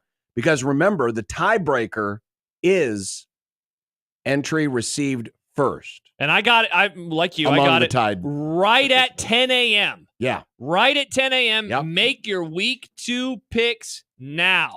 10 games straight up, no spread. Winner each week gets $2,500. Yes. Go to 1620thezone.com. All right, let's get into some of the numbers and talk about this game here a little bit. Let's do it. The havoc rate, not surprisingly, lowest of the season. Yeah. But that's because of the game plan mostly. They still got 6 quarterback hurries, which, by the way, does not factor into havoc. Another game under 6 yards per play. Amazingly consistent. The streak lives on. The first game against UTEP, defense allowed 4.1 yards per play. Colorado, 4.19. UNI, 4.24. I mean, just... They're all in the same neighborhood. Right. And I know that you and I are not total yard people. We are points. We are yards per play, all that stuff. And I don't know if this is on one of your other graphics. Yeah. Do you have it on a different one? Which one? Just total yards. Oh, yeah. I didn't even look at total yards. All right. So, because I saw this from Amy Just, I believe it was in her column. They have now held 10 straight opponents to fewer than 400 yards, which is the longest mark for a Nebraska defense since, not 2016, 2009. Yep. The best Nebraska defense of my lifetime. So they are doing a lot well on that side of the ball. 3 points allowed. That's 8. They are now 8th in the country. Nebraska is in scoring defense, having allowed just 6.7 points per game. Whew. A season high 139 rushing yards allowed, which is the most since Iowa. But Nebraska is still 18th in the country in rushing defense, giving up less than 2.5 yards a carry. Wow. So that's after the first 3 games. On the offensive side, 48 plays. Insanely low number That's of plays. all Nebraska ran. My numbers go back through 2004.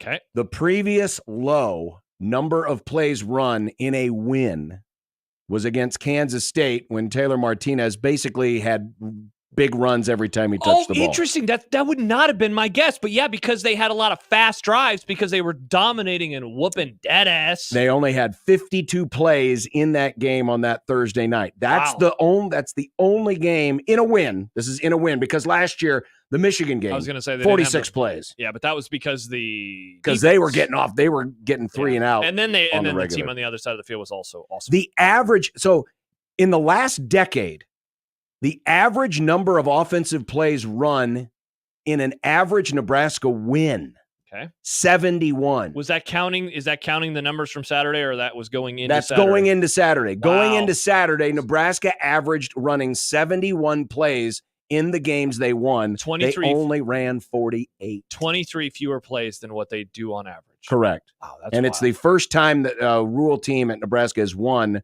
when having more pass attempts than run attempts. 26 pass attempts, 22 running attempts. By the way, so far, one of our 10 questions from the preseason, I am way off, and that is the run-pass ratio. It's at 53% currently. Pass or run, right? 53% run. Yeah, I am way off right now. But we'll see what happens when the games get tougher. No fumbles. Nebraska has 1 fumble and 1 lost fumble. That's, of course, the Dowdell fumble in the opener. That's it for the season, through 3 games. Last year at this time, Nebraska had fumbled 7 and lost 5. Wow. And, of course, where did most of those come from? Quarterback. Yep. And big plays, 8, obviously with a few plays, 8.8 yards per play, most since the Purdue game in 2022, the one they lost. Oh, yeah, they didn't win that game. Trey Palmer had a huge night, though. And it's just the fourth game this decade where Nebraska's cleared 8 yards per play. This decade is in now to This decade, 2020. 2020. Wow. So 2020 to present. So the last 5 years. That is wild. The last 5 years. That is wild. We'll get to, oops, I did not put these in the order I wanted them in, but I was hoping that we would talk about the K4 numbers because they continue to improve in the aggregate, but some of the teams continue to get tougher as well. Yes, they do. Remember, going into the season, his numbers had Nebraska winning exactly 7 games. It was 7.0 versus 5.0 losses. I believe it went up to 7.3 after the first win. It went up to 7.5 after the Colorado win. And now it sits at 7.8. And the most likely total wins has now become 8. 8 and 4 has a 30% chance of happening, which is the best. Oh, I guess last week it was at 8 wins too. My bad. But but it was only by 1%. Only by now 1%. Now it's 30% chance of 8, 24% chance of 7. Wow. And And some it's up games to have a changed. 21% chance of winning 9 games. How about that? And I would love. We should have. I guess you might have screenshots from the beginning of the year. I wish I would have stuff week by week because I would love to know what Nebraska's win probabilities were going into week 1 and how they have changed amongst the 8, 9, 10 win kind of categories. Yeah, I might have a screenshot somewhere I'll saved see if I can maybe somewhere somehow. Yeah. But looking at the changes in win probabilities, so not Yes. only what Nebraska has done, but what other teams have done, Purdue has gone from a 60 in 1 week has gone from a 64% chance of a Nebraska win to 83. So Purdue, a lot of that is Purdue taking a huge nosedive because of last week. Yes. Indiana. Yeah, that is. It keeps happening, folks. Indiana, by the way, is 3 spots ahead of Nebraska in K Ford's power rankings. They're 23rd. Nebraska's 26th. This game was in the 65% range of a Nebraska win just a couple of weeks ago. Last week, it plummeted to a 50-50 game, and this week, Indiana now has the advantage. Nebraska with just a 41% chance, according to Kelly Ford, kfordratings.com, of winning that game in Bloomington in Week 8. Has any game had such a large jump, or in this case, fall from week to week as this one did? I mean, I guess Purdue went up 19% chance of winning. Have they lost in terms of a percentage chance of winning? Have they lost as many percentage points as they did this week from 50 to 41? Or I guess did the same thing happen last week? It was a bigger drop last week. Wow. Pretty crazy. It was a bigger drop last week. Wisconsin, better chance now to win, says the numbers, up to 70% from 66. And UCLA, another team that looked like garbage this weekend. I don't know how much of that game you watched. Which it one? Was UCLA. That was my second. It was TV. over in 2 drives. Indiana goes right down the field. UCLA turns the ball over. They go right back down the field again. It's 14-0, and after that, they were good to go. It would have been a lot worse had Indiana had not been flagged as much as they were. Indiana got flagged a lot. They play a impressive brand of football, and they play an exciting brand of football too, which I think is the thing that is jumping out to me. And there's a very real world. I guess you probably don't have their numbers in front of you right now, the Indiana stuff, but there is a very real world where they are indeed 6-0 going into the Nebraska game right now. As I pull up, 98% chance to win versus Charlotte this weekend. They'll obviously take care of business. 63% chance versus Maryland, 81% chance at Northwestern, and then they're off before the Nebraska game. So they should be 6-0 according to the math going into the Nebraska. That game, again, big noon. It's likely now at this point with the way that these two teams have certainly started. Could be. By the way, Wild. Projected Kelly Ford Big Ten standings. Indiana is now 5th. They're projected to win 5.9 conference games. That's 5th. Wow. That's behind USC, ahead of Iowa. They've jumped up 2 more spots. Yeah, look at Michigan plummeting. Michigan's falling. Nebraska's still stuck in 8th place right now at 4.8. But you pick up a win this weekend. Like this is when is when you're able to start moving. Again, what have we said for years? This is a math problem. Mm-hmm. When you pick up wins, when you have a 66% chance of winning, but you win. I know this is basic stuff, but it just changes everything else because you have the win in your back pocket. And that's what is happening right now with Nebraska. It's what's happening with Indiana. It is not what is happening with some of these other teams as well. Well, look, there's some other things we'll look at later on in the Grum, but Yeah, before we get to Mitch Sherman, we really haven't had a chance on this show to talk much about the game itself. And Jack's right. I mean, the second half just it felt rather boring, and it was like, gosh, let's just get this over with. Yeah. And I wouldn't even say it was necessarily sloppy, but it's kind of like when, a fast-paced basketball team plays a team that just wants to grind everything and slow everything down. For sure. And it makes the pace and everything just feel less. I mean, you're still in control of the game. The game was never really in doubt. As soon as Nebraska got up 14-3, it felt like it was over. Mm-hmm. You never felt threatened. It was just more annoying than anything else. Yeah, it definitely was. Like, it seems like you and I are kind of in the same boat on this game. First of all, you never apologize for wins. Second of all, you never apologize for wins when you won by 31. Yeah.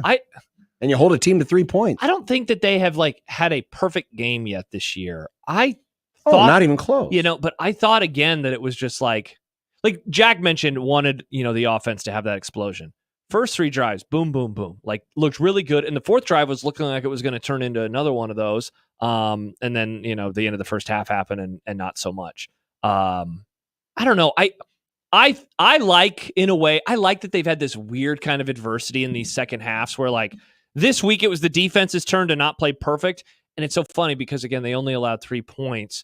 They were also, dude, I opened up the box score earlier today on this game, and it was wild to look at the number of players that had tackles, because I always go to ESPN and look how far I had to scroll. Those are all defensive players who had at least one tackle. Oh yeah, and so they're playing a lot of dudes, and that helped tell, in my opinion, a great story about the game. And the great story is that Nebraska was putting waves of players on the field early and often.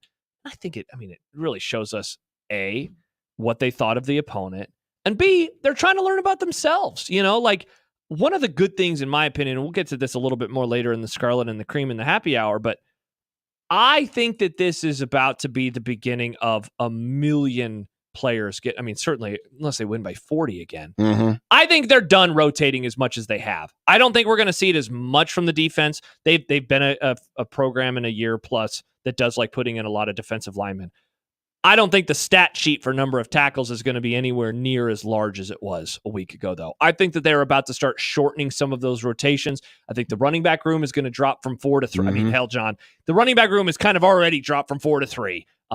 Gabe Irvin is on the outside looking in my opinion, in the running back room. I think the defensive line rotation is about to get a little bit lighter as well. And so I think what happened on Saturday, it's honestly why I predicted the score that I did. I thought they were going to win 37-6. I thought that it was going to have not as much energy as the week before. There were going to be a couple of drives that didn't go Nebraska's way. The offense was going to be solid. The thing that I obviously didn't see coming was I just didn't think the offense would be on the field for, again, such a few amount of plays, second fewest plays in a win, since 2010. That's what I did not see coming. That blew me away when I saw that number. Yeah. I knew they didn't have the ball much, but only 48 plays. Yeah. Didn't see that happening. And I did not go back and look any further. That may be an all-time school record. Yeah, because if you think about it, when in the offenses pre-2004, basically the Solich, then Osborne, then Devaney, and then of course you're going way back. I mean, they ran the ball all the time, and so they ground out the clock and they ran a ton of plays. 100%. So that's a very good chance that Nebraska did something on Saturday that they've never done in history, and that is win a game running only 48 plays. Yeah, exactly. Travis says, unless we get in a blowout in conference, I think that you're spot on, Josh. Yeah, I think that the rotation now is about to be shortened, which excites me. I'm excited to see what happens now with some of these players if they just, are out there a little bit more. Zach emails in. Nebraska's covered in all their wins so far this season, and they haven't played up to their potential yet for an entire game. They've had multiple quarters with the starters pull it out of the game. That's the thing, too. It's like they have dominated, and yet they have not looked good, which I think is a positive. I think that is a positive, that every game has been in doubt in the second half. Certainly by the fourth quarter, every game has been in doubt, and yet they have not put together that truly great game. Again, we'll get to some of the negatives a little bit later. I have a couple of obvious ones that do give me pause, but I don't know, man. Like last week where I was like, the second half is probably going to be good for the team in the long run. I think the defense having a game like they did, I think will be a positive for them, especially going into Illinois on Friday night. Well, it'll be a positive as long as they can learn from it. But as we'll hear a little bit later on, we'll have some audio from Matt Rule. There's reason for concern. And speaking of that, we did ask you our poll question today on the JTech Construction Zone Twitter feed. What is your level of worry about the Illini this week? Right now, 41% of you are a little worried. 34% of you are mildly worried. 16% aren't worried at all. 9% are very worried. Okay. So more of you are a little to not worried at all than those who are mildly to very worried. It's running about 59-41 from that percentage. Big about, game, man. like that. You win this game, and it's another one of those, wow, they're doing something that they just haven't done in recent years. You take care of business at home against a team that you are more than a touchdown favorite against. This is something that, again, we have not seen around here a whole lot lately. Well, also remember, this is one of the few teams in the conference that didn't change coordinators and didn't change quarterback. Exactly. And there were a lot of teams in this conference, including Nebraska, which did change. Yeah. But Illinois is one of those constants, and that kind of experience can be useful, especially when you get into conference play. More on that, more on this week, and maybe a little bit back to last week. Mitch Sherman of The Athletic, who joins us every Monday in this segment, will join us next on 1620 The Zone.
Mitch Sherman of The Athletic joining us. Hello, guys. The intent that he had in putting this staff together will overrule all of that, no pun intended. Yeah, you've got to get bigger and bolder every time, right? Call Mitch. Call Mitch. Call Mitch. Call Mitch. Mitch Sherman of The Athletic joining us on the 42 Degrees The Source hotline. Mitch, good afternoon. Good afternoon. How are you guys? Good. Not bad.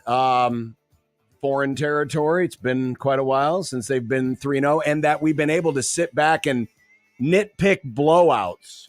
It really has. I mean, it feels very odd. You know, when you read some of these superlatives, allowing less than 7 points a game, you know, you're winning, only playing 48 plays, and yet, you know, each of the last 3 games you've been able to, more so the last 2 than the first one, you can look back and say, yeah, but they didn't look as good. And so it's weird, but at the same time, I don't think anyone should be complaining about it.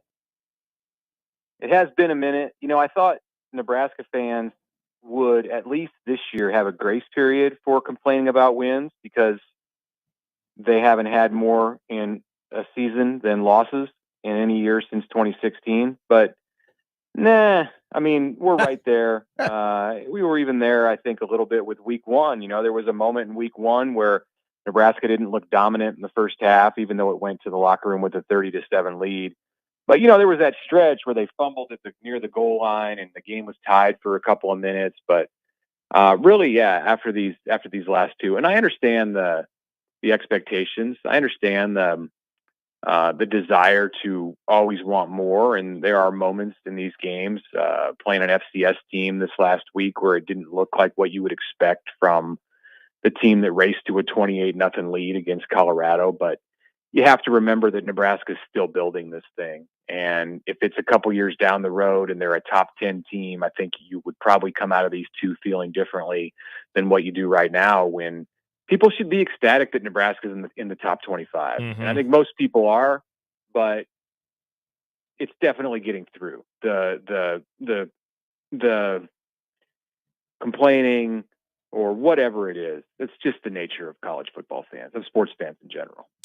Mitch, Colton Bartholomew of the Wisconsin State Journal just reported that Tyler Van Dyke, according to his sources, out for the remainder of the year, and might end his college career, which I think was a little expected coming out of the game on Saturday. So I use that as a way to ask you about the schedule moving forward. We were talking about it with Jack Mitchell earlier. Like, in the aggregate, has your thoughts on Nebraska's win-loss number changed at all, given that, like, I think we'd agree Wisconsin looks worse. Indiana probably looks better. Like, as you look at these now 9 conference games, where are you at compared to where you were a few weeks ago? Well, those are the 2 big movers, and I had Nebraska 3-0 at this point, and then going 5-4 in the Big Ten. I think that's still very much in play. If anything, if I'm inclined to trend one direction, it would be up because of Dylan Raiola's maturity and the things that you probably can do with him at quarterback that I was unsure about before this year began. I mean, he's playing in a lot of ways like what I thought he would play like next year. I think he'll put up different numbers, bigger numbers next year, or at least he'll have the opportunity to. But the intelligence and maturity, the instincts that he's displayed are above what I thought Nebraska would get from a first-year quarterback, even a 5-star, even with all of the things that we knew about him or thought that we knew about him. So that would lead me to trend up just a bit, but not enough to make me say, all right, this is a 9 or 10 win team. And that's what my expectation is. My expectation is still that this is an 8-win team. And certainly if they run through these next 4 games, which is not what I expected at the beginning, I was not saying 7-0 at Ohio State. If they do that, then yeah, you've got to change your expectations, because one, UCLA is not good, and Nebraska should win that game without there being a lot of drama on November 2nd. And the same you might say with Wisconsin. Although with Wisconsin, it's just been so long since Nebraska's been able to get a victory in that series that you don't count anything. until the game is over. And it's a long time from now too. You don't know what Wisconsin's going to look like as an entire team, but losing their QB in week 3, that's why you don't play Alabama right now. This is why you don't play Alabama, period. Great point. Mitch Sherman of The Athletic joining us. Rule even said, as much as we wanted to nitpick about, just how the second half looked versus the first half, he wants the fourth quarters to be boring. This was a perfect spot for him. We're going to run the ball. We're going to kill the clock. We're going to take our win and go home. My question is this: does it look like through 3 weeks they have the running game consistent enough to do that against better teams? If it's a game where they've leaned on the team and, they've got a 14-point lead, then yeah. I don't know if they're a team that I look at right now and feel a great deal of confidence that they can win a game in the fourth, like a close game in the fourth quarter by just keeping it on the ground. There are teams you feel that way about. I mean, dominant teams, dominant physical teams that dominate the competition, even in their own big conferences. And these are like national championship kind of teams. They're certainly like teams that have made the playoff in a 4-team playoff era. If they've got a 3-point lead and it's the fourth quarter, or even if it's a tie game or they're down a score in the fourth quarter, you feel confident that they can just run the ball and beat another team down, get in the end zone, and get out with a victory. I don't feel that way about Nebraska, but I think against some teams on their schedule, yeah, they'll be able to run it if they've got a lead, maybe a 10 or above. If they have a 2-score lead in the fourth quarter, you'll feel good about their ability to be able to run the ball. That's not the case in every game. And I do feel that, but I feel that way somewhat because I think the offensive line is playing all right. And I think they have a group of backs who are not getting worn down. Like Dante Dowdell, who's emerged as the best back on this team, he carried it 6 times against Northern Iowa. They had a different kind of game plan against Northern Iowa. They only snapped it 48 times. So it's an unusual game. But the point is, like, the grand total, the wear and tear on any back, as long as they don't suffer a bunch of injuries at that position, like multiple, more than one, it's going to be in a spot where I feel like their running backs are holding up as the year goes on, and Nebraska should get an advantage in that way. Mitch, we talked a lot with you in the offseason about the receivers. I think you and I were fairly bullish on this group. Through 3 games, they definitely haven't lived up to what I thought that they would. What do you? Am I right in thinking that they're underperforming? And I guess if so, what's going on with them? Do you think? Yeah, some of the production it's spread out more than I thought. Yeah, I thought we would see Banks and Nayor. And Nayor's got 2 touchdown catches, and he's made some big grabs. Banks has caught just 7 passes and the 1 touchdown against UTEP. He's very much an unselfish player.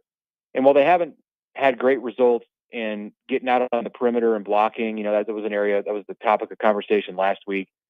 I think he's somebody, Jamal Banks, who he's putting a lot into that, and he's working on that. And they're fortunate in having him as the player that they're fortunate in going out and getting him to be like a wide receiver 1. And when he's only catching 2 or 3 balls a game, he still has the right attitude that they want, like just because of who he is personally, like he's not griping as a result of this. And I think that if that was the case, and it would be the case with some wide receivers, he's like the opposite of a diva wide receiver. And that's good for the entire room. It's spread out. I think as a whole, you look at Dylan's production and it's pretty good. It's probably where you thought it would be or a little bit above. Well, somebody's got to catch the ball.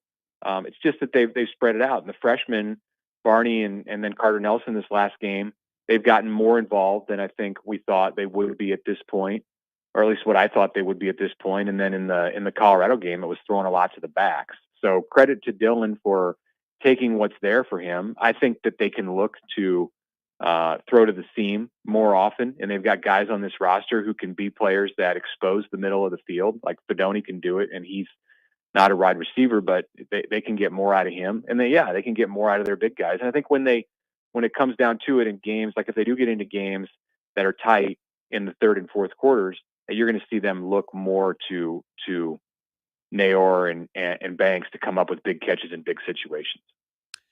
One of the things that came out of the game on Saturday and was talked about again today with Matt Rule at his Monday press conference was Nebraska's tackling against Northern Iowa. Michael referenced it as leaky yards the other day on severe reaction. How big of a concern should that be going into a game like this? Well, they have to clean it up. It wasn't great in that game, but it's hard to. That's a nitpick thing. I mean, he said 180 yards after contact, so he's talking about running backs, receivers, anyone who has the ball. There was like 80 yards, he said, in the first two games on average, and then 100, so more than double against Northern Iowa. And it's again, this is a tired old point, but it was a good test for Nebraska. While Northern Iowa doesn't have the skill talent that teams in the Big Ten are going to throw at Nebraska, even in these next 4 games before it gets really high end on the talent, they do play the physical. Northern Iowa does play the physical brand of football that Nebraska is going to see over the next month and 2 months, but the next month to start.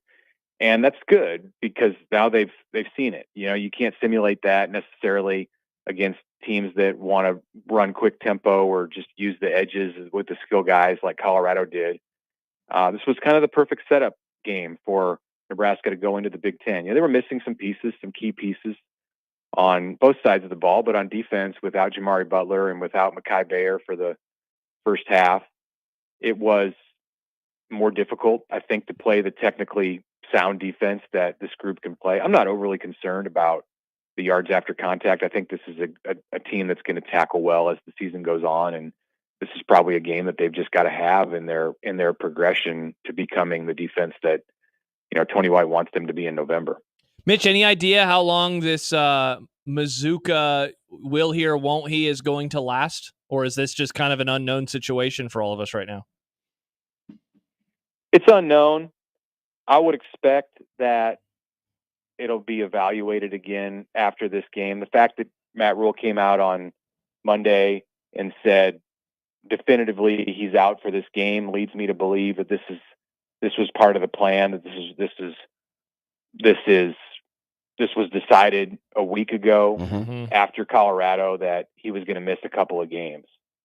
So that would lead me to think that we could see him against Purdue, but in what role is the question? If Henry Lutovsky comes in and plays the fourth quarter against CU, starts against Northern Iowa, plays all right, does okay or well against Illinois, then where's Micah Mazuka at? I think he's the most talented offensive lineman that Nebraska's got. Certainly in the run game, he gives you as much or more than anyone else on that group. So you don't want him on the bench, but I also don't think that you're just going to stick him back in there just because he's available. So yeah, it's an interesting situation for sure. And I don't know the details, but Rule did make it very clear today that this started in the Colorado game. Like he stressed the fact that Lutovsky played the fourth quarter against Colorado. So whatever the situation was, it started in that game and then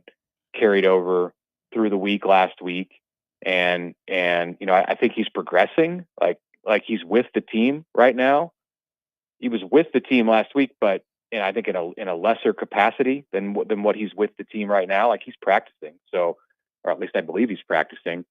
We'll see. Well, it's a story to follow as they get past this week and into Purdue week. It should be noted Mazuka is still listed on the depth chart, but number 2 behind Lutovsky. So for what that's worth, and Rule doesn't usually play games with the depth chart as others have and other programs have in the past. So that at least to me indicates, they haven't given up on him, but he has definitely been demoted.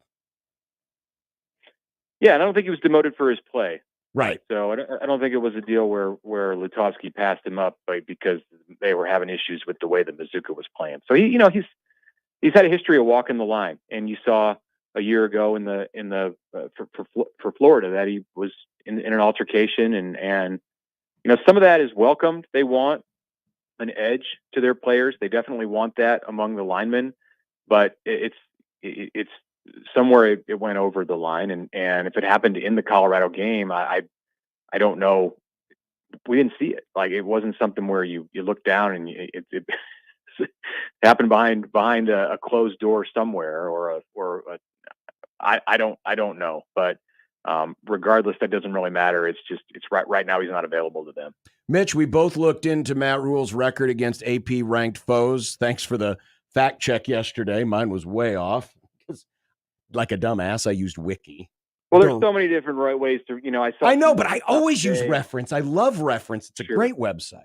It is a good place to go. And now with the college football playoff rankings, I saw a note today on social media that the last ranked versus ranked game in Memorial Stadium was 2014 Minnesota, which is the case if you're talking about the CFP ranking, but not the AP. If you're talking about the AP, it's 2013 UCLA. Yeah. I always go to AP because it's the oldest, longest standing, most consistent one out there. Yes. I get it. I get that the playoff rankings mean the most. They're more important. But the AP goes goes back 100 years. But when you want to compare apples to apples, it's AP the best way is to the do AP. it. Yeah. But anyway, my CFP rankings don't even exist early in the season.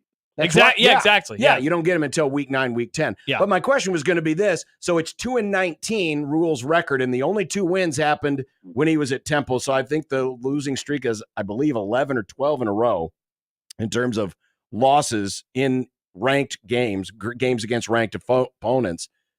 Should that factor into this week? How much does that concern you? Well, it would factor in if they were playing Ohio State. You look at a lot of those games that Matt Rule's coached against ranked teams, and it's Matt Rule at Baylor against Oklahoma or Texas. And yeah, there are games sprinkled in against Oklahoma State and TCU and teams that weren't ranked in the top 5 or the top 10. But a lot of those games, played Notre Dame a couple times at Temple and lost those games. A lot of those games have come against teams where he was a significant underdog. And you're generally going to have a bad record when you're a significant underdog. I don't think there's anything like, hey, Matt Rule coaches differently against teams that are ranked. Like, it's just a number. It's just a way to class. They're still playing football. They don't play different football when they're ranked. But so I'm not putting an overly large amount of stock in it. But it's also worth paying attention to. It tells you that when he's played good teams, they've not historically overachieved. They haven't pulled a bunch of big upsets. Some teams, some coaches and teams, and this can carry over from one team to another with the same coach, just have a knack of pulling upsets. And that hasn't been his history at Temple, Baylor, and then in year 1 at Nebraska. But this one wouldn't be a big upset. And, he's building this thing. He built those programs at those schools. And then when they got to the place he wanted to get them to, 10, 11 wins, he left for the next stop. So didn't necessarily give himself a chance to get to the next season where maybe they go 5-1 against ranked teams or something like that. I think that's why you see the record what it is. I'm not panicked about it. I don't think it factors into anything that happens in this game. Certainly not against number 24 Illinois. But, you get later in the season, they play at USC or Ohio State, and those teams are ranked in the top 10. And I think it's probably a more notable and relevant stat. Yeah, Mitch, I couldn't agree with you more, mainly because a lot of those losses came outside of his really good years at Baylor and Temple.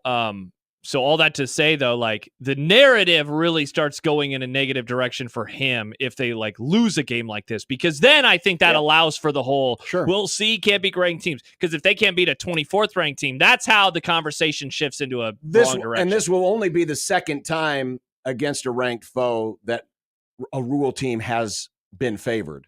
They were favored by 2.5 last year to Iowa. Yeah. And this year. So he was not, and he was a double-digit underdog in all but 3 or 4 of those previous games. So this is an unusual circumstance to be this much of a quite favorite. The story about it. In a ranked game. Never a favorite at Baylor against any of those Big 12 ranked teams. Well, that's interesting. Yeah. I think the bigger storyline here, the one that's probably more relevant, is just how long it's been for Nebraska as a program to beat a ranked team. Yeah. Yeah, and to just be in one of these games. It's just wild to think that they haven't had the ranked on ranked. You mentioned it, Mitch, the 2014 Minnesota CFP, 2013 UCLA AP. It's just wild. When we grew up around here for years, that was expected multiple times a year, and now it hasn't happened. Sure, that's at home. They had one in 16 on the road, and that did not go well at Ohio State. No, it to did be able to see it in Lincoln, it has been a long time. Yeah, very long time. Mitch Sherman of The Athletic. Mitch, we appreciate it. Keep your eye on the forecast for Friday, because that's apparently the thing we're panicked about this week. Got wet balls in practice this week. I would take it.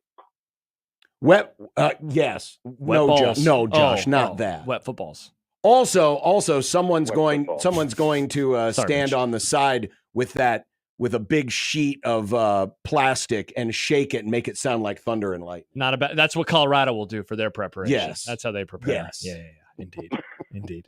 What Mitch, happens if there's a thunderstorm on Friday night? Oh, don't, Mitch, don't. listen, we've already established We're doing overreaction at 3 a.m. They can't move the game to Saturday. Memorial Stadium belongs to the Fremont Tigers on Saturday afternoon. Is that right? Fremont and Columbus are playing in Memorial Stadium on Saturday. What are they going to get pushed out if Nebraska? I would assume that like playing on a Friday gives you a much better chance to be able to make up the game on that weekend, especially a Big Ten game, if there is severe weather, extended severe weather in the area on Friday. Mitch, I wouldn't expect you Metro people to understand. It's the FC Cup, Fremont Columbus, one of the oldest rivalries in Class A football. They're not moving right. that for I'm sorry. anybody. I'm sorry. Nebraska and Illinois will be playing at Seacrest Field on Saturday. Exactly. Yeah. Oh, let's hope it doesn't get to Please, that. God. Let's just play the stupid thing. Okay? Let's play the stupid Play thing. the stupid Indeed. Mitch, take care. All right. Thanks a lot. Mitch Sherman of The Athletic All right. joining us here on the 42 Degrees of Source Hotline. Two things for you. Let's just pretend that the Thunder was really, really bad. Everything was really, really horrible. And you're saying, when the hell would they play this damn game? Nebraska and Illinois both have idle weeks on November the 9th. Just in case you're wondering. In all seriousness, they would probably play it on Saturday. They would play it on Saturday. The question, they figure out television later. Yeah, Because there are games, because it's on Fox. Fox is scheduled Saturday. Of course, they have Big Noon. Marshall is at Ohio State. They have a 3:00 game.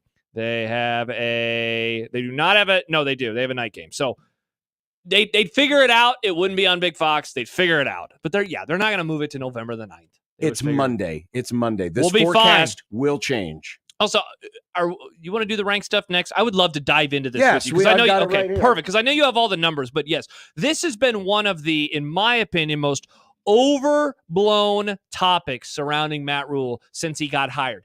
Yet, if they lose this one, that is how it can start being used against him. It's one thing to lose as a dog, as they have been many times, as he has been many times, to Oklahoma State, Texas. That's not going to bother me. He's building his program in year one as a 1-11 team, and then lost to a ranked team. Whoop-de-frickin'-do. You lose as a 9-point favorite at home. Now, that's when people can start using that, in my opinion, and say, see, you can't beat a ranked team. You don't want to lose to a team like this. Don't want to lose to a team like this. Wow. Bulletin board material for Illinois. Don't want to lose to a team like that. Did you hear what that Omaha radio guy said? He said like that. And if you missed it, we had it earlier in the interview with Mitch. Tyler Van Dyke officially done for the, well, not officially, it's being reported, but being reported by multiple people, including Pete Thamel, but Colton Bartholomew, who covers the Badgers up there in Wisconsin for the Wisconsin State Journal. He is done. John, call it for the year. Wasn't going to matter anyway. Nebraska is going to win this game no matter what. Do you think anyone ever You could calls, bring Russell Wilson back and it won't matter. Do you think anybody ever calls that guy Colton Bart? Colt Bart? Well, maybe the week of the game, Nick. Maybe Colton is the guest, the prince that was promised. Yeah, he is the Wisconsin guest who was promised. Yeah. Maybe. Reach out to Colt Bart. Yeah, and then after he says yes, you can say, does anybody call you Colt Bart? And then he'll be like, actually, I'd like to cancel the interview. Oh, cool. I'd ask him that after the interview. Probably I'm a good idea. professional. Yeah. That's the last Hey, question. thanks for joining us. Also, follow up. Anybody ever call you Colt Bart? Again, they're 3-0. I apologize for the silliness, but they're 3-0. 3-0. I think this is. But if you want to call in right now, 402-951-1620, make your case. Why should they fire Matt Rule? We'll take your call. So I've worked in this building for 8 years now. Yeah, it's been a while. And this is the least stressed and least mad I can think of this radio station and the listeners have been. People are pumped, Nick. They're good. They're good. They're going to beat Iowa. They're going to beat Wisconsin. Life is good. They're going to be. They did 2 years ago with a bad team. Oh no, the phone's ringing. It's the guy who wants to fire Matt Rule. Back in a moment. 1620 The Zone.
Couple of things there, John Bishop. Mm-hmm. Some listeners have reached out wondering if there will be a total standing for everybody in 4-quarter pick'em. Sadly, the answer to that is no. We will not have a full standing for everybody, but we'll be keeping track certainly of the top 10 behind the scenes because the winner is going to get a grand prize at the end of the season. But it will not be posted on the Zone website. What will be posted, though, is a leaderboard of everyone on the Zone, so you can see how bad Josh is at picking football games. I went 7-3. How much better I am. I went 7-3. Trevor also asked, how can you tell if your picks are in for this contest? Love the contest, but the technology is from 1999. As long as you picked all the games, you're good to go. Yeah, if you go back to the page there's not and you like can't... a submit button. Once you click the team, then you notice it shows the percentage of people who've picked one team versus the other. Then you move to the next game. As soon as you have picked all, I guess if you want confirmation, just scroll back through and look to make sure that it's the host that we're using apparently doesn't allow that type of stuff. But so you would not see that kind of technology in 1999. Back in those days, you had to submit and then wait 5 minutes for the dial-up server to connect. And then unrelated to this, Cooper Kupp reported just by Sean McVay now, John. Did you see this? Did you hear about this? He will miss an extended period of time as a candidate for IR. Doesn't it suck? The season's over for you. It's week 2. It's done. It's week it's 2. done. No, We've John. lost 3/5 of our offensive line, both of our top receivers. I mean, what? It's over for me, too, John. You and I can be... All you over lost was a together. quarterback you knew wasn't going to play the whole season anyway. He played all of last season, John. Skylar Thompson's not going to get us anywhere. He might have a couple in him. Yeah, it's done. That's why we have canceled That's all right. on the Grum. Race for the bottom. We have canceled the NFL. We have Move aside, Carolina Panthers. Move aside. Listen, I know old Visor Boy in Denver, who is a blithering idiot of a coach, by the way. Why, Sean Payton, you didn't kick an onside So yesterday? stupid. I got one timeout left. It's under the 2-minute warning. We can still win. You are a dumbass. You're a dumbass. I am no longer. I used to feel sorry for you and your little Saints friends when you obviously got a terrible call against the Gumbo Munchers. But people keep forgetting if they would have run the ball on first down, this wouldn't have been a problem in the first place. And they could have killed more of the clock and they kicked the field goal and won the game. People conveniently forget about that when they think of the worst coach to ever win a Super Bowl. No, Barry Switzer won a Super Bowl. Brian Billick won a Super Bowl. Brian Billick was fine. Sean Payton, worst coach to ever win a Super Bowl. He is a joke. Let's not also forget that on Saturday, for some reason, Kentucky decided to punt. What is up with the idiocy in coaching? It's because end Sean of game Payton situations. called Stoops and said, you should punt here. But anyway, I digress. So dumb. So you wanted to discuss this. Let's do this because yeah.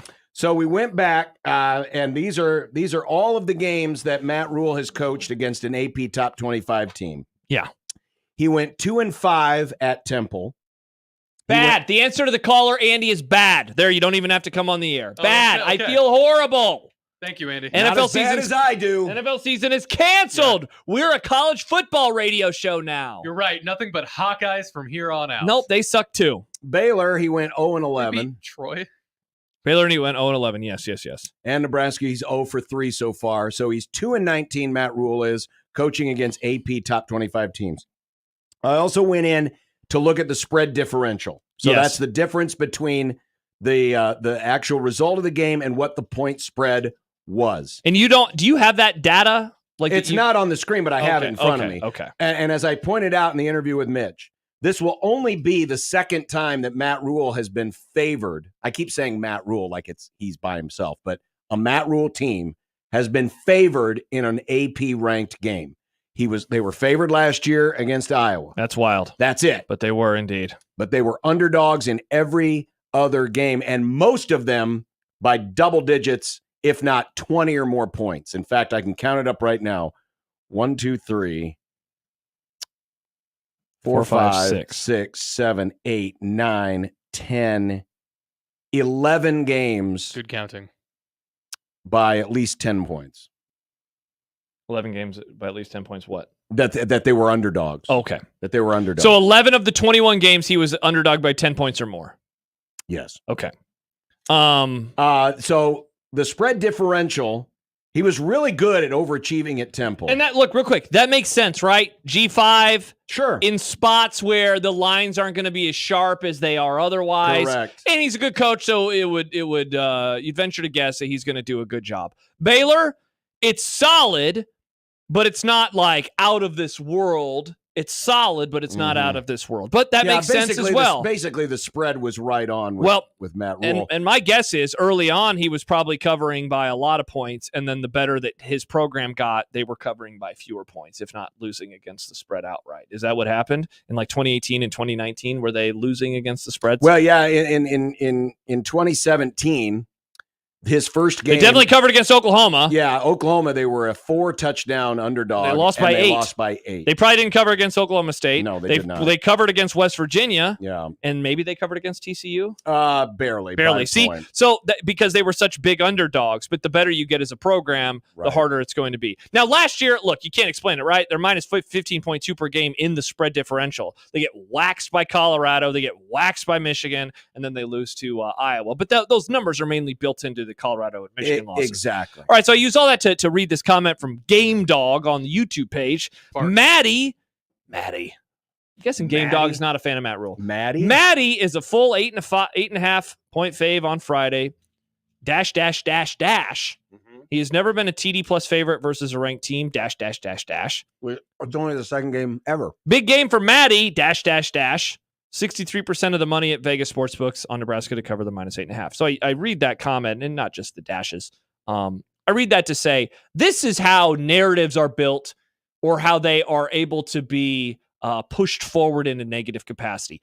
I said it last segment. I will say it again. This record against AP top 25 teams is overblown as hell, because he took over bad programs, and a lot of those losses happened in the early part of his tenure. They won one game in 2013, did they not? They won one game in 2017, did they not? Can I correct one thing? What's that? I miscalculated because I didn't scroll right.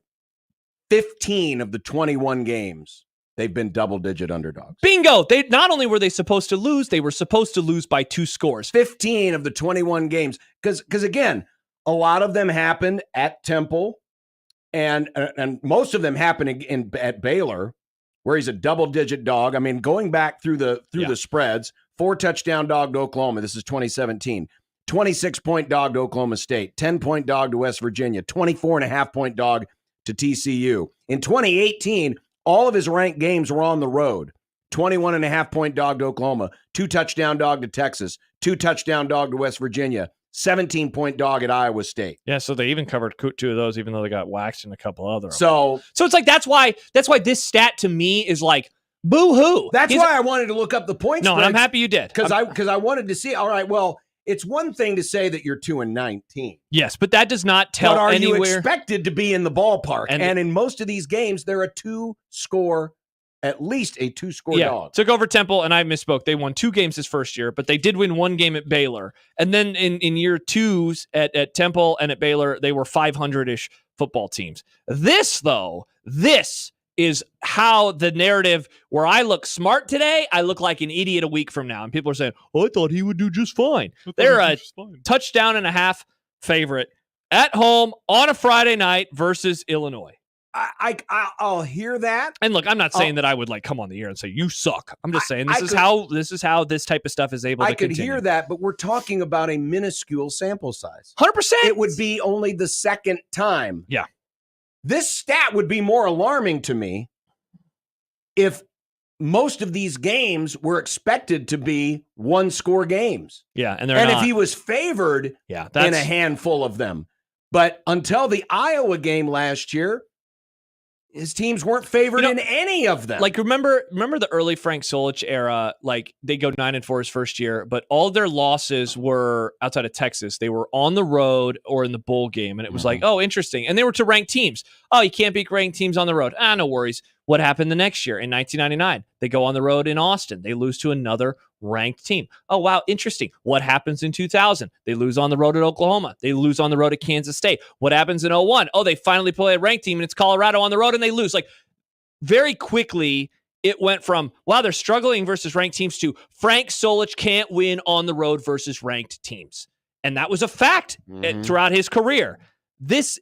this type of game is one of those where you just don't want myth, because I think this is a myth. I know the facts are 2-19. That doesn't tell the frickin' story. And if you're going to go out there... They were supposed to lose most of those You're going to hop out there and you're going to be tweeting and you're going to be commenting on message boards and you're going to be saying, he sucks versus ranked teams. I would say do some frickin' research to look at the programs that he was coaching and the programs that he was playing and losing to. But you lose in this one as a 10-ish point favorite, and then maybe later in the year, you're a favorite against another ranked team at home or whatever. Like that's again how myth can become fact, because you just don't want to put yourself in a position where you're having then to defend these types of losses. I would totally agree. Mm-hmm. I would totally Game Dog agree. definitely is not a fan of Matt Rule. It'd be like in the 80s, the by the end of the 80s, early 90s, the theory was, Nebraska can't beat the Florida teams. Yeah. But it'd be like saying that after the 84 Orange Bowl. Yes, exactly.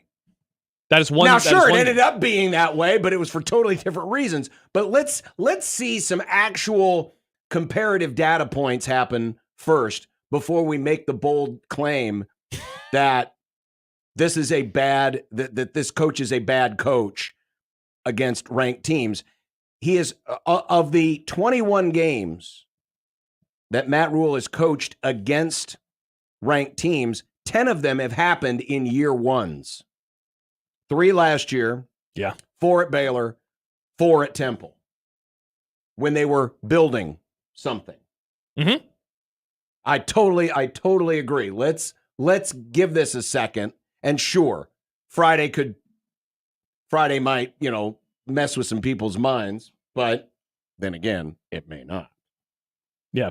Well, and the funny thing is that, so if they win, it is a win over a ranked game, a win over a ranked team. But you know what happens on Sunday? Illinois is suddenly unranked. And so it's like, they're not ranked anymore, so it doesn't even count. Though it would, technically, on the stat sheet. Because, by the way, all of these were at the time the game was played. Correct. These are not final season rankings. Correct. These are rankings of I just the know how teams arguments work. at the time the game was played. It's all about consistency. Oddly, 2 Bo Pini references in my inbox and the JTech Construction Zone Twitter feed within the span of minutes. Eric and Fremont. They sure didn't get caught in the queue from 8 years ago. I think Eric and Fremont remains triggered by my Bo Pini opinions from 10 years ago. Eric, it's time to move on. I have. But Eric writes, wow, Josh using his own argument against Bo and downplays when it's Rule. Josh is a flip-flopping. First of all, I don't even know what that means. Matt Rule has been the coach at Nebraska for 12 games. I certainly wasn't going to... 15 games. 15 games now, sorry. I certainly wasn't, after 15 games of Bo Pini, saying he can't win versus ranked teams. I was saying he's awesome. His defense is great, which is what I'm saying right now. Kyle, noted Wisconsin fan Kyle, who was in some feels today, I'm guessing. He says, Bo could never win the big one. How many times was he the dog in those matchups? I'm sure not as much as Rule, but it wasn't good enough to keep his job. Rule could really use this one. I mean, first of all, Bo got fired after year 7. This is game 16. This is game 16. Game 16. Also, I mean, that I think that doesn't tell the story of why Bo got fired. It wasn't because he could never win the big one. There was a million reasons that we don't have time to get into today. Let's see. Bo Pelini's record. You have some ranked stuff over there. What is Bo's record in ranked games? Or versus ranked teams? This isn't ranked. This is my point spread chart. Okay. Bo was 45-43 versus the spread overall. Mm-hmm. What was he as a dog? That's a good question. I would have to count those. I would have to count those up, but I'm just wait. Can we debate if Solich should have been fired next? Yeah, that's not a bad idea. Why not? Yeah, why not? You know what? I'll do my best here during the break. Okay, just to humor you all. This is awesome. Bo Pelini talk on September 16th. They're 3-0. They're 3-0. But hey, some people have not forgotten that I once came on the radio and said that Nebraska should fire Bo Pelini. Some people will never forget that. So did I. So did you. Yeah, email John. It's not just me. It wasn't just the young punk. It was the old head, too. I said it first. Yeah, you did say it first after the 20... It was Thanksgiving week, 2013. Right before he swung his hat. Eric, email John. Yeah, right before. You're both of Fremont. From a hotel room in Anaheim, California. Mm-hmm. I said, here's my reasons for Bo should be fired. And they would have gotten away with it, too, if it hadn't been for you darn kids. They had to stick around for another year. All right, we will continue. Some other notes around college football, and if we mention anything about professional football, it won't have anything to do with our team. Bad. The answer is bad. It's always bad. Yeah, it's always bad. At least I got the point in predictions. That's all I care about anymore. 16 to win the zone.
Oh, more people, John, coming after me for quotes that I said back in the day.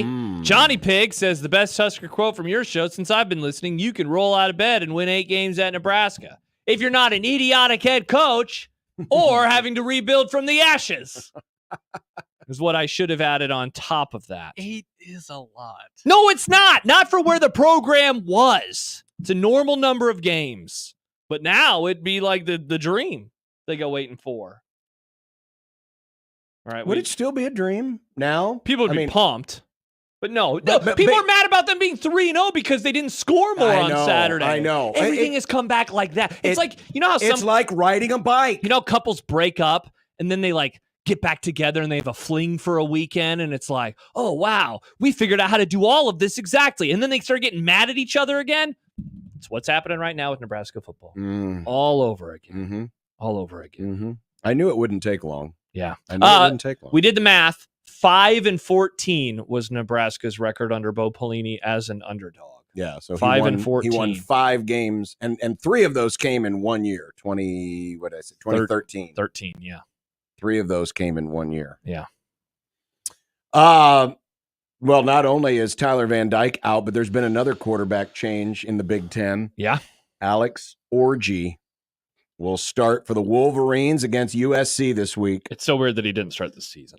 I'm fairly perplexed. Hey, don't worry. We're finally getting our orgy. Nice. On the field at 2:30.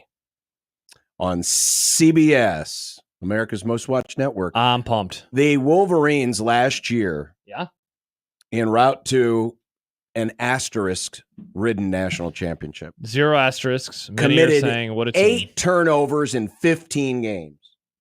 Okay. 8 in 15 games. Pretty solid. Pretty solid. Right now, through 3 games, they've already given it up 7 times. They are not your 1 year older brothers, Michigan Wolverines. What are they? 2023 Nebraska? Nice. Got him, Nick. They, so it's funny, and we'll get to this game, I imagine, in predictions on Friday. So part of me that thinks they keep this one close for a little bit for a couple of reasons. One is like, this is the first big, welcome to the Big Ten, USC. This is their first of those, right? Mm-hmm. Imagine Michigan will play with a little physicality. Michigan's defense is still good. They're not like extraordinary, but they're still really, really good. The problem is their offense is garbage.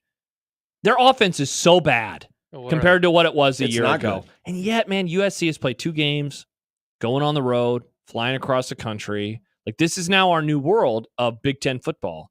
One team flew all the way across the country and whooped dead ass on the West Coast over the weekend, Indiana doing so. I don't know. There's just a part of me that thinks Michigan is going to keep it close. But then I think, don't think that way. Michigan's not a good team. USC is a good team. USC is probably going to roll in this one. So those are the angels and devils that are on my shoulders as the week rolls on. SC is a 5.5-point favorite. Yep. Also, the SEC and the Big Ten, shocking, I know, have 16 of the 25 spots in the AP poll this week. The more wild part is how many of the SEC teams are in the upper crust of the well, it was what, 6 of 7 last week? Yeah. 6 of the top 7. Right now, at the top of the AP poll, it goes SEC, SEC, Big Ten, SEC, SEC, SEC, SEC. That is Texas, Georgia, Ohio State, Bama, Ole Miss, and Tennessee. In my opinion, John, Tennessee is too low on that list. If you're just going off of what they have done so far this year, right? Tennessee deserves to be ranked higher. Georgia is certainly getting a, well, they're Georgia bump. I think Alabama has performed, well, I guess they did have that weird week 2 game. I don't know. I like Tennessee. Ole Miss is also kicking the crap out of teams. Texas has looked like the best team in football so far. And that they have a backup quarterback come in and they don't lose a beat is very... Is Texas back? Yes! Very, very impressive. Also, did you ever think a Manning could run like that? No. Nick, I didn't. But then I was reminded, this is Cooper's son. Yes. And Cooper was a wide receiver. Yes. Before his injury was derailed because of injuries. I had someone asked me on overreaction, and there was folks on the comments that were triggered by my answer, but they asked how many Big Ten teams do you see making the playoff? I said, honestly, I think 3 is the max, but I'm looking at 2. That was one of my hot takes last week, was 2. Because first, you've got all this top-heavy SEC. Yep.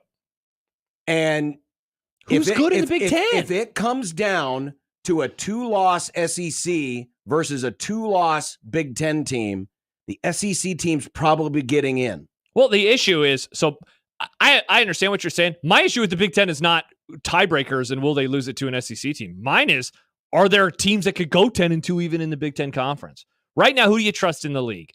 Probably trust Ohio State because they're so ultra loaded. They'll only play 2 games, which is you want more data points early on. Oregon finally gets their poop in a group versus the Beavers in the Civil War. But I'm going to wait and see on this. Oh, I'm with you there. Penn State, not so much after what happened in week 2. State's problem. They're going to they got a weak schedule. They do. They got a really puffy draw in the schedule department this season. They do have USC now, which is suddenly tougher. Ohio State, and then Illinois, which is currently ranked. Otherwise, dude, it's weak as hell. Wisconsin, UCLA, Washington, Purdue, Minnesota, Maryland, not so much. None of that stuff is good. And so it's like, okay, can USC do it? Certainly they can if what they have shown so far is true.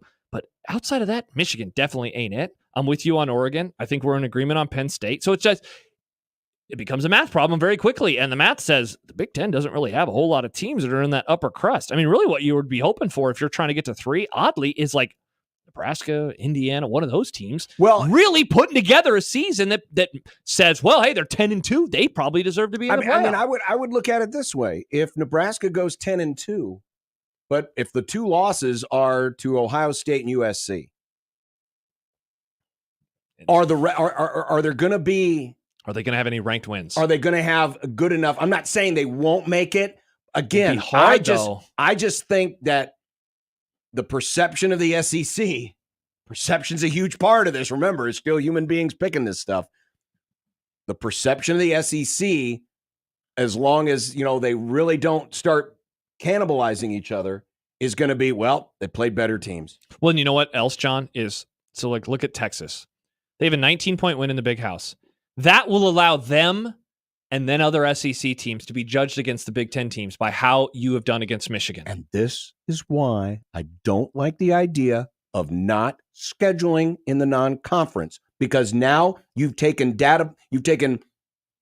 a half dozen data points and you shrunk them down to 1 or 2. Yep. Where one game like that is able to control a narrative. Yeah, Texas. The possibility is there. By the way, other teams that Texas plays. Now, their schedule is not as tough as you would expect. Oklahoma, Georgia, and Texas A&M are currently ranked teams that they play. But look at Georgia. They have so many mulligans because their schedule features Bama, Texas, Ole Miss, Tennessee. They got some mulligans in there. Alabama schedule, mulligans, because who do they have? Georgia, Tennessee, Missouri, LSU, Oklahoma, Ole Miss even. Oklahoma, Georgia on the schedule, though not as many mulligans for them. Yeah. Tennessee, they have Oklahoma, they have Bama, they have Georgia. Missouri is the one team that, because their schedule is fairly light, probably has to get into that 10-2 range, especially with a less than definitive win over Boston College on Saturday morning. So, yeah, I if I was hosting with you the other night, I wouldn't have just said, indeed it was, really loudly.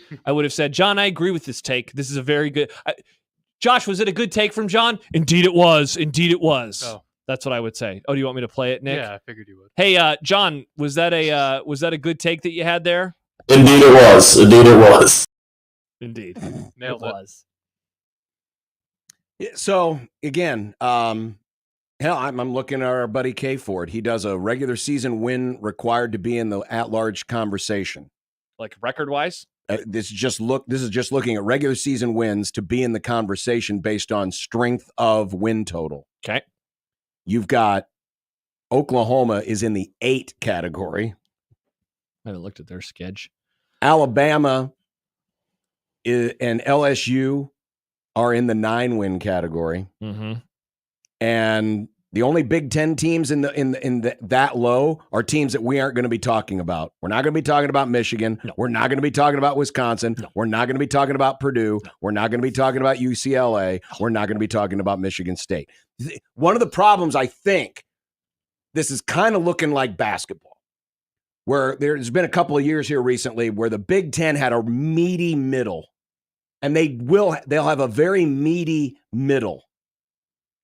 But that doesn't get you a lot of teams in the playoff. That's good when you're doing a 64-team basketball tournament. If there's a 64-team bracket, the Big Ten would get a ton of teams. Sure. But it's not, so you need to be top-heavy. By the way, so Oklahoma, they're not going to make the playoff for a variety of reasons. One is they're going to get boat race this weekend. But yeah, their schedule does have these teams on it. Tennessee, Texas, Ole Miss, Missouri, Alabama, and LSU. They currently have 5 teams that are ranked in the top 7. on their schedule. They have all the SEC teams that we mentioned a few minutes ago, except for Georgia. And they have LSU in Death Valley. Brutal. Absolutely brutal. Good luck, Oklahoma. It's going to be tough.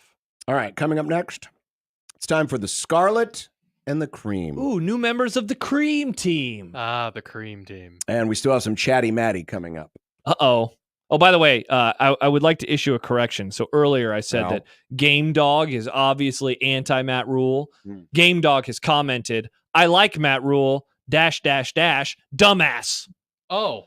What's up with all these dashes from... He's old. That's why. Yeah, I know, but He's normally at it's ... least in his 50s. This is ... Oh, dash. Yeah, it's literally, they're dashes. Maybe he thinks he's doing Morse code because that's how old he is. But then he also typed dash or ... John, come after your man. Sounds like Morse code. You youngs are so judgmental. He's trying to send a telegram, Josh. We just want the text we want it to look good. We want it to look clean. We want it to look nice and prim and proper, not like that. That's a damn text. Who cares? As long as you can read it. I like proper grammar. I'm sorry. I do too. That's but what I learned from my teachers. I respect my elders, unlike you, idiot. He's not writing a book. Yeah, you don't have to do ... for no reason. Maybe he does. He does. Game Dog is also hiding behind a moniker of Game Dog. Put your name on it, Game Dog. Maybe that's his God-given name. Maybe this is Tom Osborne Maybe that's typing. his Christ name. That's not his Christ name. I christen thee. Christen, they don't say that. No. I baptize thee in the name of Christ, Game Dog. Game Dog, it's me, Game Dog. Remember the veer. Sorry, Game Dog, the veer is gone. Unless you're the Packers yesterday, though we're not talking about the NFL. 16-20 the zone.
It'd be nice to have a boat. Throw. It would be nice to have a boat. Throw. It would be nice to have a boat. Throw. It would be nice to have a boat. Throw. It would be nice to have a boat. Throw. It would be nice to have a boat. Throw. It would be nice to have a boat. Throw. It would be nice to have a boat. Throw. From your mom. We're nitpicking a 3-0 start. The happy hour's on the air.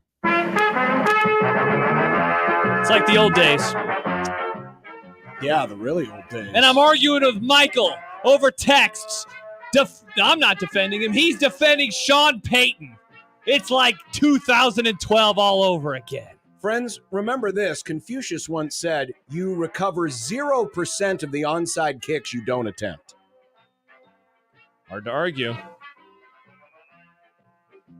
It's only because Peyton was the only person to do a surprise onside in the Super Bowl, and everyone thought, oh my God, what a smart play. Oh, he's such a great coach. It was pretty That visor cool. makes him so smart. No, worst coach in history to ever win a Super Bowl. That's not true. Put it down. That's He not is the worst true. coach in history to win a Super Bowl. That's not true. There are many worse coaches who have won Super Bowls. Many worse. It's Sean Payton. John Gruden won a Super Bowl. John Gruden sucks. Sean Payton. No, would you stop it? It's not Sean Payton. It's not Sean Payton. Oh, I was watching that game yesterday, and I was dumbfounded. I was too. Michael was like- the only one who wasn't I'm like, dumbfounded. what are you doing? Yeah.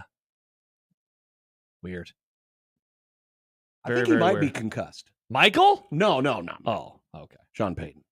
Maybe. Either that or he's like licking that stamp, putting it on the envelope, Ha! and Mailing it in. Look at all this extra money I'm getting for Hey, being you know bad what, at my man? job. Hey, I know another coach who did that for his last year before he got fired and then collected a large buyout. Yeah, So probably. shout out to the Mail-It-In boys. Shouting out to the Mail-It-In boys. Mail-It-In boys. It is time. Cream team. Do you have the? There, I bet that's Michael calling. We're going to the cream team. Ha!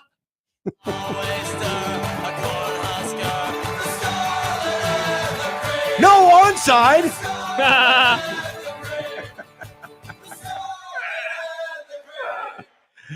Yes, it is that time of week where we started this last week. It's the new tradition, kids. It's taking over the world.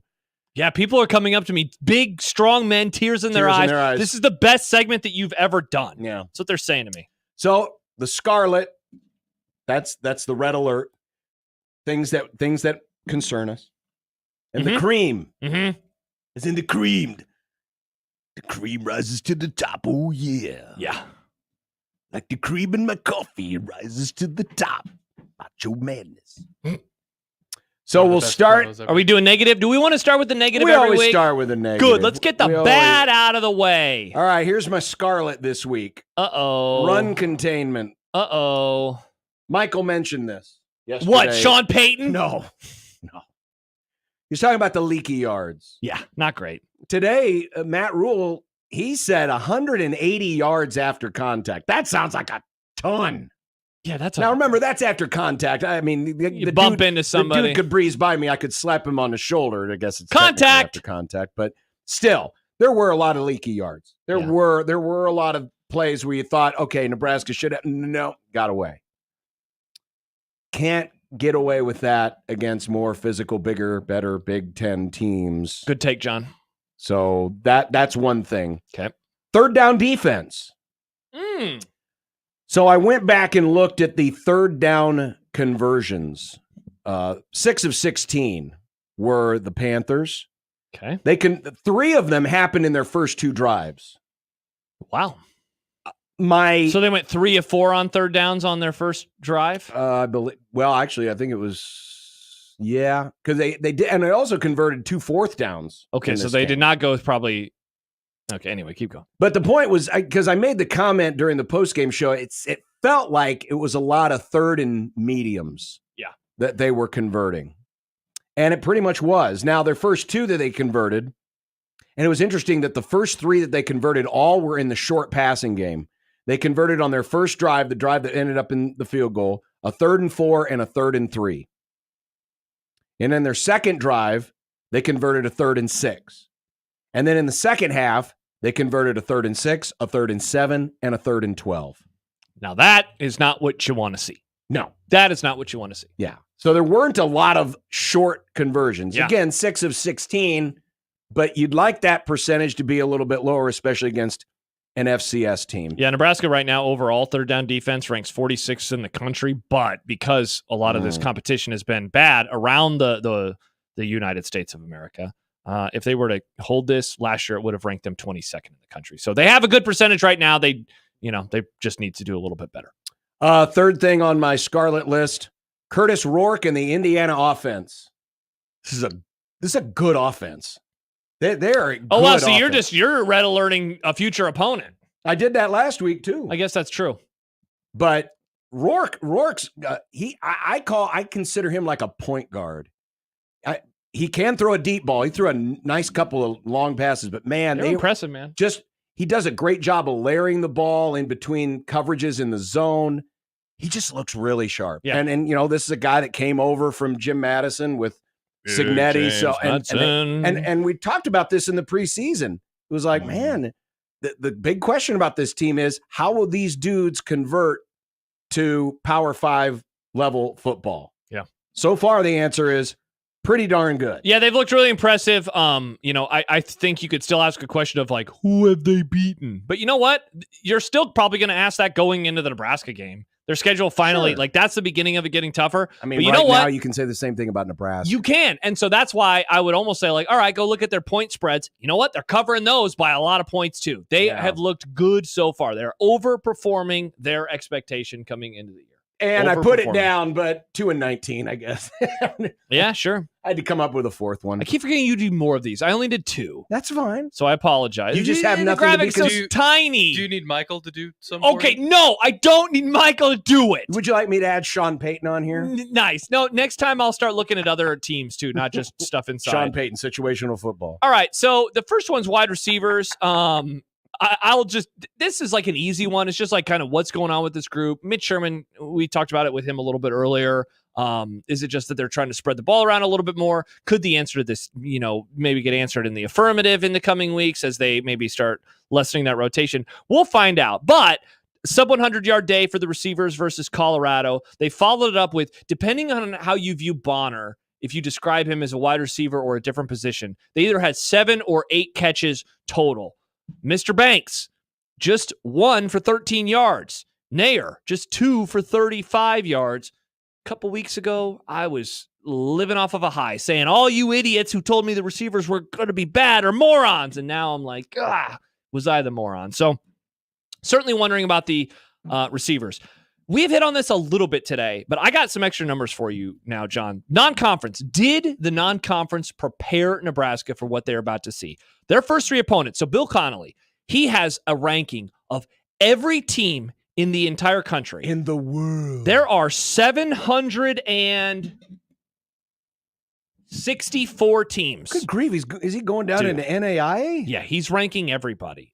Look at this color-coded madness. Nerd. Yeah, exactly. All right, so here we go. Their opponents so far have ranked 170th. That's UTEP. 70th. That's Colorado. Tough look for salesperson Josh. And 128th. That's Northern Iowa. So his numbers actually say UNI is better than the team that they beat in game 1.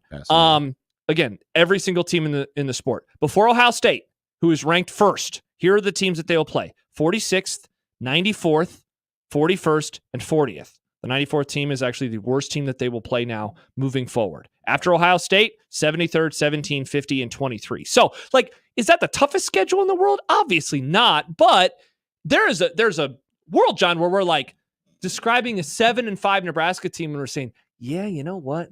The non-conference really did not prepare them. Because look at all these teams.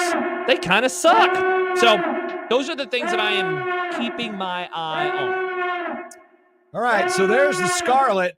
Now it's time for the good stuff. It's Gene creaming time. Time to hand out the It's cream. cream in your jeans. No, Rick, you need to say something different. Something on your own. You're gonna cream. It's the cream team. These are the good things. It's not just Dylan Raiola, but what about second quarter Dylan? He has been on fire in the second quarter. So I went back and I broke down the first 3 games and his performance by quarter. Holy God. In first quarters this year, Dillon is 21 of 27 for 164 yards and a touchdown. Nice. In the third quarter, Dillon is 15 of 21 for 128 yards. In the fourth quarter, now granted, he's only played a few you're series, saying he sucks. 2 of 5 or 2 of 4, 15 yards and an interception. Just lead him a little bit more. Lead him. But in the second quarter, lead him, Nick. Dylan Raiola is 21 of 28 for 363 yards and 4 touchdowns. Whew, not bad. Think about that for a moment. In 3 quarters. That is 3 second quarters. So if you extrapolated it out to a full game, he's a lot better than that. But yeah, 8 of 11 against UTEP, 2 touchdowns. 6 of 8 against Colorado, a touchdown. UNI, 7 of 9, 131 yards, a touchdown. Second quarter Dillon is dangerous. He's pretty good, John. For the second straight week, Ja'Cory Barney is on the cream team. A 2-time cream team winner. Double the cream. He's fun. Yeah, he is. He's fun. Yeah. And the thing that I liked even the most when he scored his touchdown, you would think for a young man, freshman, excitable, he knows he's got speed to burn, knows he can hit the edge on a lot of guys.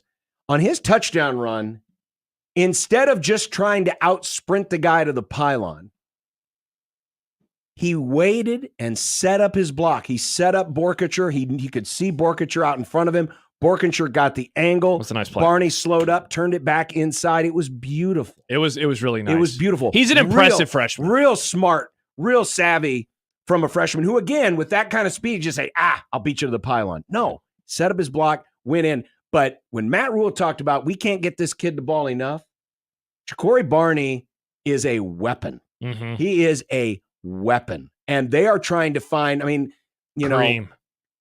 think about trying to think of other X factors. I don't want to say Tyreek Hill because he catches a lot of balls, downfield as well. And he's problematic off the field. Don't want that. No, you don't want that. But you think about those types of players. Yeah. How many of those types of players has Nebraska ever had? Not a whole lot, especially lately, especially in the post-championship era. Where he just feels like a big play waiting to happen. Now, you mentioned your concern with the wide receivers. Yeah. I'm going to flip that a bit on its head. You're going to be a positive boy. 10 different targets. 10 different targets. Nice, Nick. In the game the other night. And by the way, he had hit all 10 different targets in the first half. That's impressive. So he didn't need the second half to get to 10 different targets. But when you look at how many different guys are getting catches, so already 15 different targets for the season. Mm-hmm. Now, it's true. Now we're getting to that part of the season where you're not going to see as much of the liberal substituting. Whoa, much more conservative. Much more conservative, which is what we all should be doing as we get later in the fall. But that's, to me, that's impressive. Mm-hmm. Because I just want one of the guys to emerge. Certainly, and I think you will. I think you will over time. But it shows that Dillon's looking for everybody right now. The screen game. We talked about this before the season. Looking forward to seeing the screen game actually being a part of this offense. This is going to make you screen. There it is. This is going to make you screen. And in a good way. Not the Caleb Williams, this is the only pass I can throw away. Remember when he kept getting hit last night over and over and over? Yeah, that wasn't good at all. Yeesh.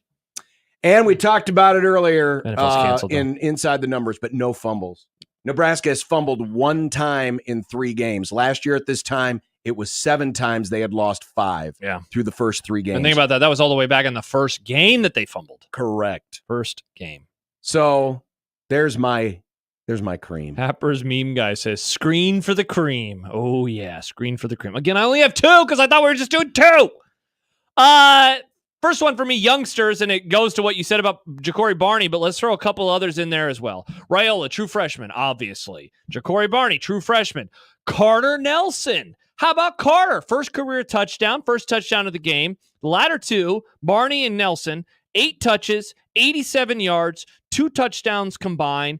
And I still, man, there's a part of me that still thinks, certainly with Carter Nelson, that they haven't been fully integrated into the offense like I think that they can moving forward. I thought what you said a few moments ago about Ja'Cory Barney, I think you hit on some really good stuff there. The patience that he showed on his touchdown, very impressive for such a young player, especially a young player built off of speed. So often I think that they can be one-trick ponies. Dare I say, I don't think he's a one-trick pony in terms of being able to use that speed. The other one, this is a little bit more looking forward and not so much looking back, but I think the running back rotation now has been decided. It is not, in my opinion, going to be as herky-jerky as it's been, and maybe I'm going to be an idiot off of this. I think the top three in some order, and this is actually my order, I think it's Dowdell, I think it's Emmett Johnson, and I think it's Ramir Johnson. I think those are the top three backs. I have been the most impressed by those three in that order. I like Ramir most out of the backfield. Emmett Johnson is averaging 9.5 yards a carry.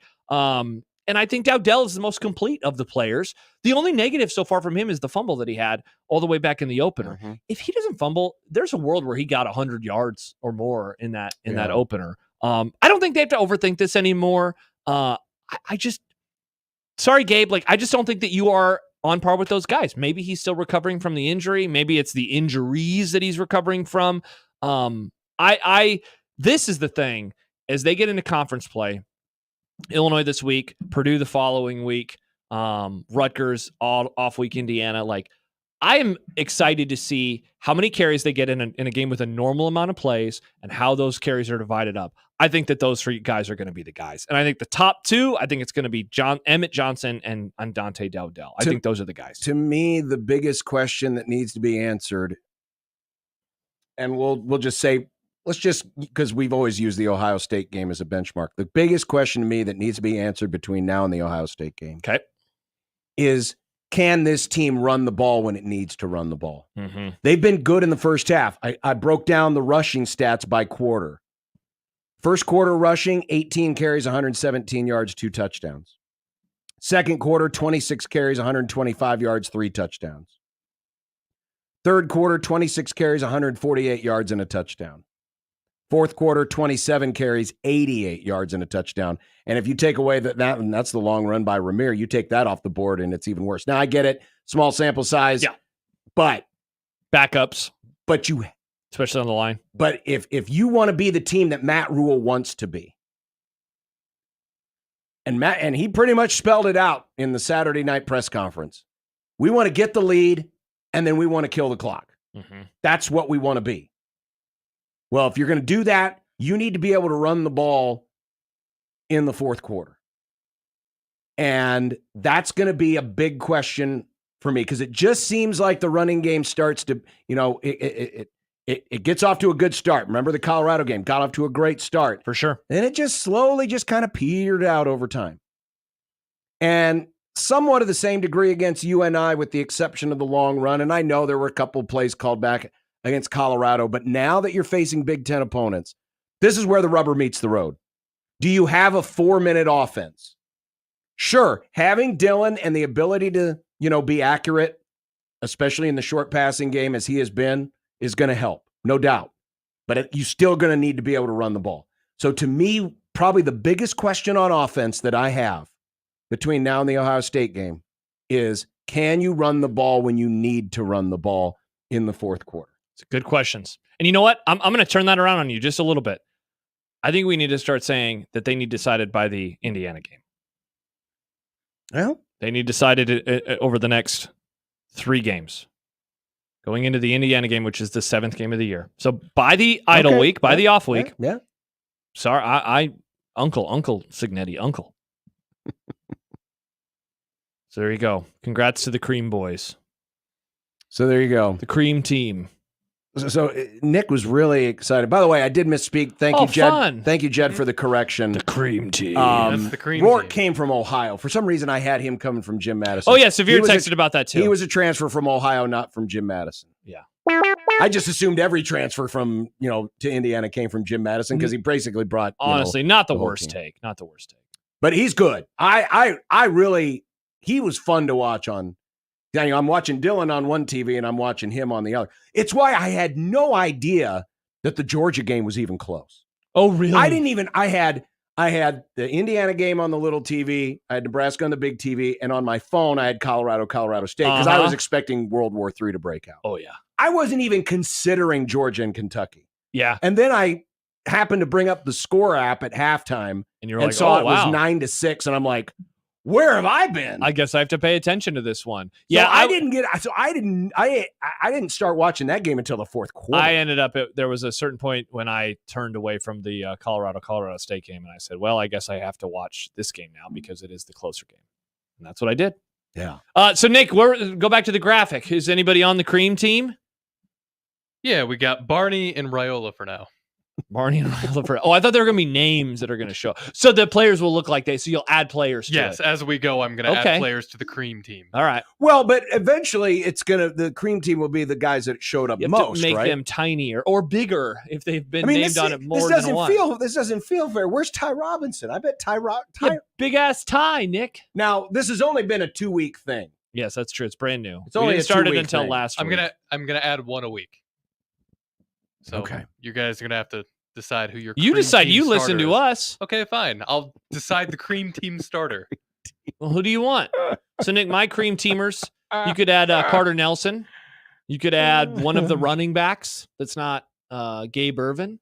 John also went with he liked the receivers. You could add a random receiver. Well, no, I just said the targets. It's all the targets. Okay. You could just add many the whole targets room on many sides. By the way, Riley tweets in, ranking 700 plus teams in the country is true football pervert stuff.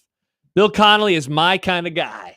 My kind of guy. Watching the game with his binoculars. It's probably the kind of behavior that lands people in jail, to be honest. By the way, when I'm up in the booth on Saturday, Friday, I'll have my binoculars so John can take a picture of me. We'll have a new meme, Nick, on Friday. Nice. Damn it, I keep saying it. It's going to be great. I cannot wait. I can't wait to be there with you, hanging out with my friend John Bishop up in the booth. I'll be like, hey, look, it's the scribes. I'll throw things at Sipple. Well, but they sit way down there. You know, they put throw a Nerf football at Sipple. They put all those people down there. The writers. Yeah. We're just poor radio people. Yeah. We just speak for 4 hours. Yeah. What do we know? I don't know anything about fancy pens or fancy computers. I bet Sipple has a nice pen. Yeah, he probably does. Nah, never mind. You don't think he's got a fountain pen what are they somewhere? Called? Bic or whatever? He has a Bic pen. Mm-hmm. He might. Coming up next, we'll play some of the Chatty Maddy. Well, that new commenter, Game Dog, will be very appreciative of you calling him Maddie. Well, seems like he's calling it as a pejorative, though. I just needed a new way to describe the creamers. 1620 the zone.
The harder you get coached, the more we have to then coach. The only one who could ever reach me was the son of a preacher man. We're going to absolutely murder you. I just think grass is better. Our kids, they're on an iPad nowadays. They're on their phone. They're doing something, and there's just not a lot of frustration in their everyday lives. It's 4th and goal every single day in our building. A lot of times coaches will say, like, hey, we're going to keep it vanilla. We're not doing that. It's painful right now. It's painful. It's painful. If we die, we die. Oh, it's anything but painful right now, Chatty Maddy. It's time for just a couple of clips. It's actually going to be a short week. We'll hear from him again on Wednesday. What? Because that basically is the Thursday to a Saturday game, because remember, the game's on Friday. Like, the damn video's available on Twitter or YouTube. Like, yeah. Oh, and don't forget, we will be live from the Blur Parties tailgate at Memorial Stadium. Both of us. For the And me. Grum. And Nick. For a special pregame edition of Unsportsmanlike Conduct 2 to 6. 16:20 the pregame. It's going to be absolutely awesome. It's Unsportsmanlike Conduct. And because John and I have been there before, we know Done that it's that. a fun time. Yeah. Yeah. I have been places too. I also know that it's fun. You the only places you've been are in a broadcast booth at the Gopher Stadium. Yeah, the game's on, by the way, on BTN. If anyone during our commercials, you want to check out my great spotting work. No mistakes were made by Lisa. Shout out your boy. John and I are Lisa. John and I are gonna have all these fun inside jokes that you're not gonna get because you weren't there the first time. I don't think John ever laughs at your jokes, Nick. Well, here's Matt Rule talking about the defense. We mentioned it earlier with Mitch Sherman. He wasn't happy with the tackling. Yeah. Defensively, I think if you asked everyone on defense, they didn't like the tackling the other night. Our yards after contact, which has been in the 80s, the first 2 games was 180. So it was 100 yards more than it had been. So I think that was something that, really kind of bothered us. Even at halftime, I was very calm and stoic at halftime. I was like, hey, you're going to win the game. What's bothering you guys right now, which is a really great thing. I'm so happy that it bothers us. Like, we're not just happy to win. Now we're starting to play to a standard and understand, like, when we're not playing to a standard, it really bothers us. So, giving up a long drive and giving up 3 points in the first drive really bothered them. And that means that our guys are maturing, and they're not just playing, they're not just playing to, for the result. They're playing for the way that they play. That was the thing that stood out to me in the conversation coming from inside the walls on Saturday. And that was just the disappointment from the players, even though they only gave up 3 points, but just being frustrated by how they performed. They didn't pass the eye test, but they certainly passed the scoreboard test. And so that was quite the fun push and pull. Here is Matt Rule on Ty Robinson. Big ass Ty. I just think the world of him. Honestly, I just think the absolute world of him. Guys like Ty Robinson are why guys like me coach, just that daily interaction, the daily relationship. And the great thing about Ty is he lets me be me. I'm sarcastic and snarky out there on the field. I'm taking shots and da-da-da. And like guys like Bear and him, I teased Bear the whole week against Colorado that, we weren't going to need him that week because it wasn't a run game. It was going to be a pass rush game. He got a sack and he's like yelling at me from the field. Like, that's why I do this. I don't do it for any other reason. I love watching those guys. And so Ty's bringing that group along too. Ty's bringing that group along. And what I love is when they leave, their legacy will be here. And Ty talks a lot about the guys who were here before him. So it wasn't like there wasn't great leadership in the D-line room before that. Coach Dawson, all those guys did a great job. Ty talks a lot about that. But Ty, Jamari, Nash, I can't imagine a better group. And next year when it's Cam and Riley and those guys, I don't think we'll skip a beat.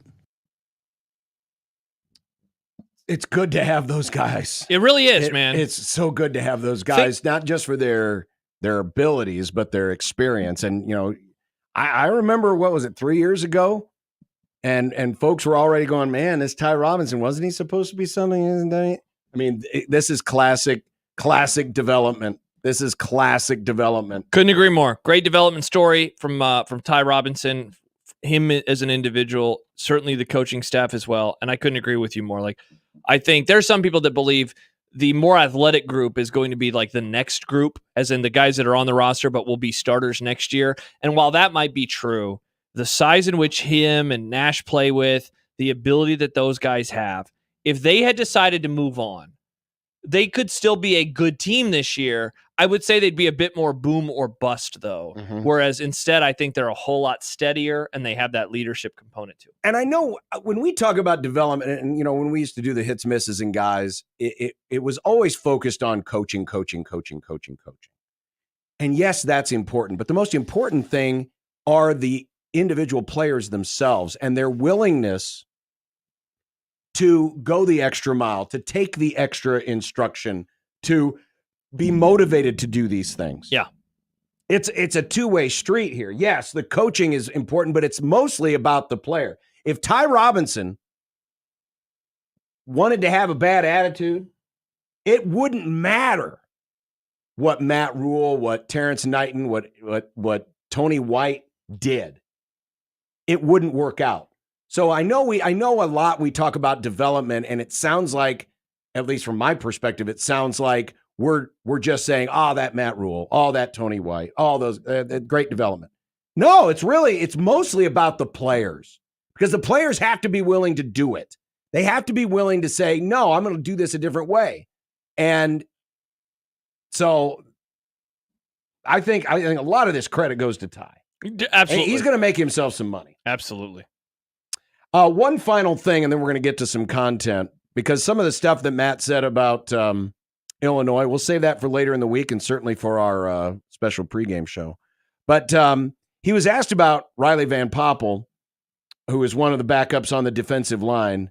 And because, people have been wondering about him. And it sounds like he's going to be a 4 redshirt game guy. Mm-hmm. They're going to hold him back. But it was kind of interesting to hear Rule talk about using the 4-game redshirt in an era now where the transfer portal has taken center stage. You can play 8 plays to 10 plays a game this year, or you can be Ty Robinson and those guys when they leave. And so that's a decision they make. Again, it's a credit to Riley. It's a credit to his family. And Riley was joking with me yesterday. He was like, hey, when they went down the field on that first drive, I was waiting for you to say, forget it, get in there. But I just think it's trust, right? In an era where I go to a lot of meetings, you hear a lot of coaches say, like, these kids are going to transfer anyway, play them. Just because the system's changed doesn't mean a coach should change. Coaches are here. We're here to do what's right for the players. And so, Riley can certainly help us. We have other guys we think can help us, and we think Sue is going to come back and be healthy here soon. And, we're going to, if we can, and we have 2 more games with Riley. So, but I think Riley's going to be a great, great, great player here. Isn't that the $64,000 question? It was about, can Matt Rule do it his way in a portal world? Can Matt Rule get these guys old and keep them old? Can he turn a Riley can he convince a Van Poppel, hey, you can be like, see where Ty is right now? That can be you.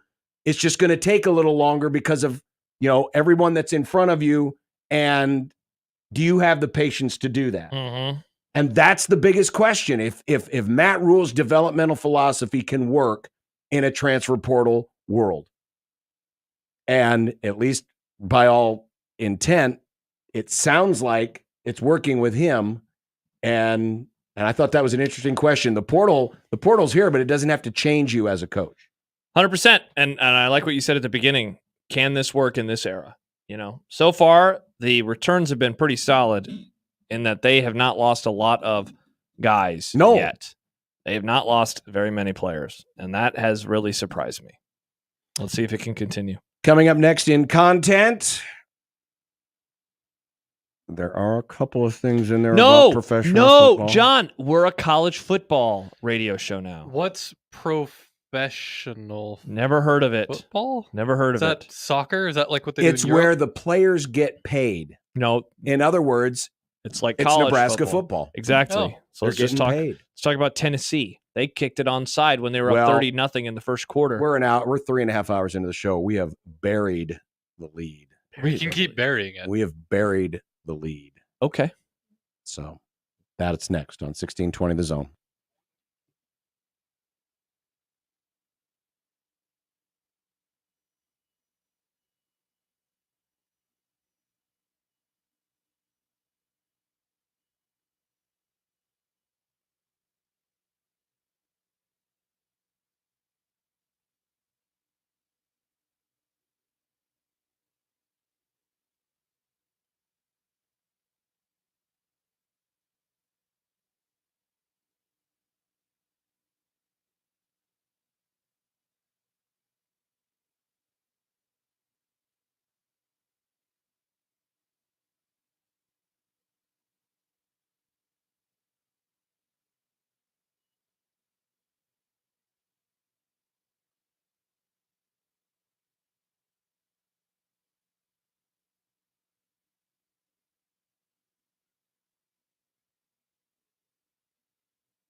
I made you some Unsportsmanlike content. Unsportsmanlike content. Unsportsmanlike content. Content that's unsportsmanlike. Okay, Nick.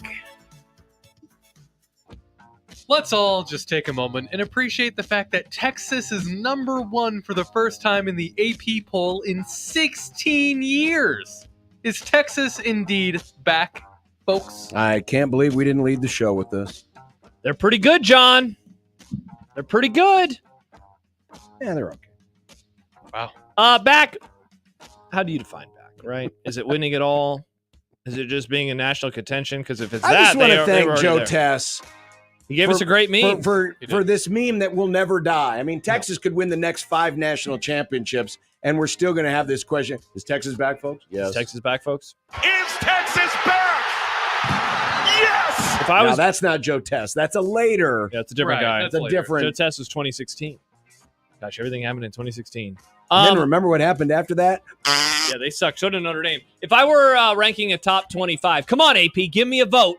I'd have Texas as my number 1 today for a combination of domination and like a resume victory. And I'm not, huge into Michigan right now, but that was a great win to go on the road and just kick the crap out of them in the big house. Yeah, they're pretty good. What if AP gives you a vote, but you have to be credited as football pervert? Oh, yeah, that's what I am. I should put it in my Twitter bio. On Sunday morning, Bill Connolly tweeted out his SP Plus top 10 if all preseason projections were removed. The top 10 included normal teams like Ohio State at number 1, Alabama number 4, Texas number 7. What the hell? It also had the Vols 2nd and your Indiana Hoosiers at number 8. Josh. Nick. You want to apologize? I have apologized a little bit to Mr. Signetti and the rest of his boys over there in Indiana. I was the one that John, I'm sorry. You weren't a moron for once. I'm never a moron. I'm impressed by them, man. They kicked the crap out of UCLA in the vaunted Rose Bowl. Everyone says the Rose Bowl is so great. It wasn't great on Saturday. What happened, Rose Bowl? What was up with your sunset in September? Not as good, is it? But in all seriousness, very good chance that they're 6-0 going into the Nebraska game. Not only are they winning games, they're fun as hell to watch right now, man. Very fun. Plus, they're playing in the tiny baby stadium in a few weeks, so that'll be great too. I can't. Do you want to apologize too, John? You want to apologize to me? For what? I don't know. One of my good takes that you disagreed with? I don't know. I was the one who thought the Indiana I told you the was Saints would cover, you moron.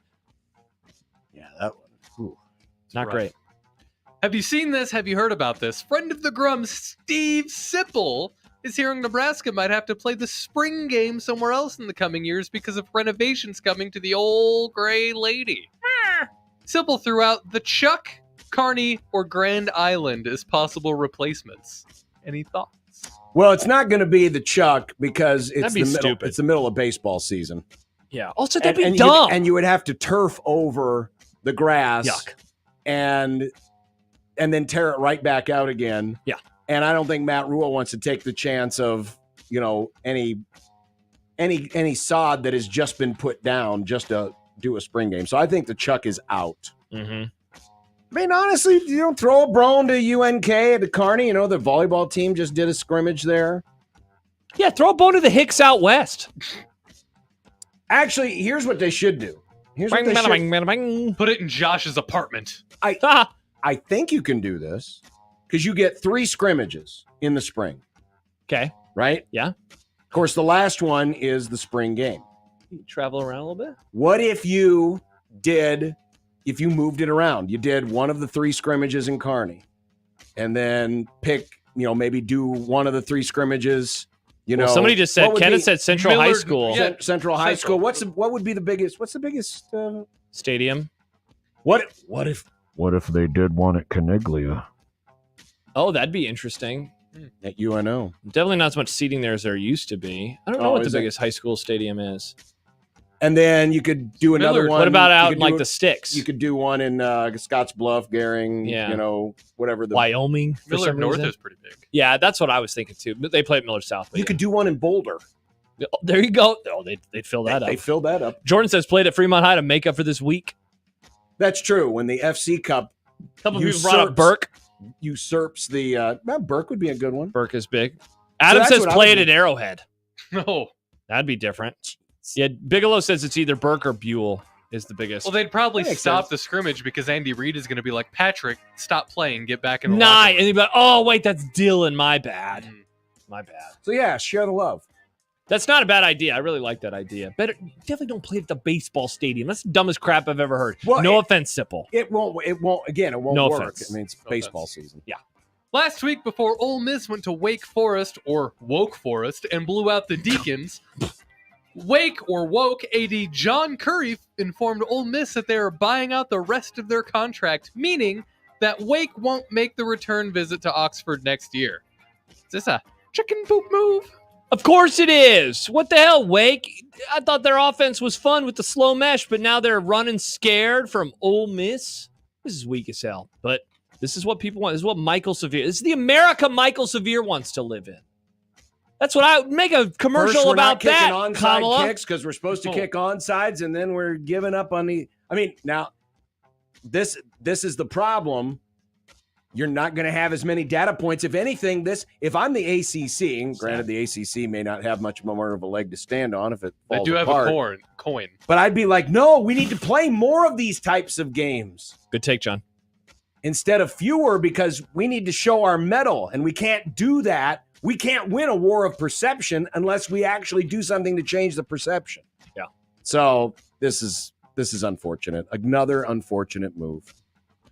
Will Levis thinks it's a good idea to put mayo on everything. That's why people called him Mayo Mahomes last year. I shouldn't have called him Mahomes anything last year. Will Levis is also a pro quarterback who makes stupid decisions with the football. So much so that he had his coach, Brian Callahan, yelling, "What the F are you doing on national TV?" Is Will Levis just a walking meme of bad decisions? Yes. Yeah. 2 weeks. Sorry, was this supposed to be you first? My bad. 2 weeks so far this season. Last week, he gave us the in-play surrender cobra on his knees. Yesterday, he gave us the throw the ball backwards for some reason, and then the coach F-bomb at his face. This has been good stuff so far from Will. I think they should keep him as a starter all year long just for the memes. I'm never going to forgive him. Well, this is, again, when someone goes this hard in the paint for mayonnaise, you know that he's got decision-making problems. I wish Brian Callahan would have taken a page out of his father's book and said, we got to be the stupidest team in America. That'd have been funny. That would have been awesome. Kirk Cousins is back at it tonight versus the Eagles. He could barely move last week and wasn't under center at all. What are you expecting from this one? Oh, I hope we're not going to be reminded that the Falcons should never be on TV and that they need to get the F out. John, I think we're going to be reminded that the Falcons should never be on TV and they need to get the F out. I think the Eagles are going to roll in this one. Man, I thought I was doing so good when I picked the Alkins in the football draft. And the Saints are the best team in football. What were we thinking? Apparently. I don't know, but really. NFC South is good. Up is down. Down is up. Up, down, left, right. Don't like it. Don't like it. Finally, a study shows that 5% of the state's residents have not renewed their license plate tags because they're dumb. Are you a 5%er? Nope. My tags needed to be renewed at the end of August. I got them done on August 20th. I can't believe how early I took care of it. I was very proud of myself. I didn't get to the last Friday of the month, which would have been the day before the Nebraska opener.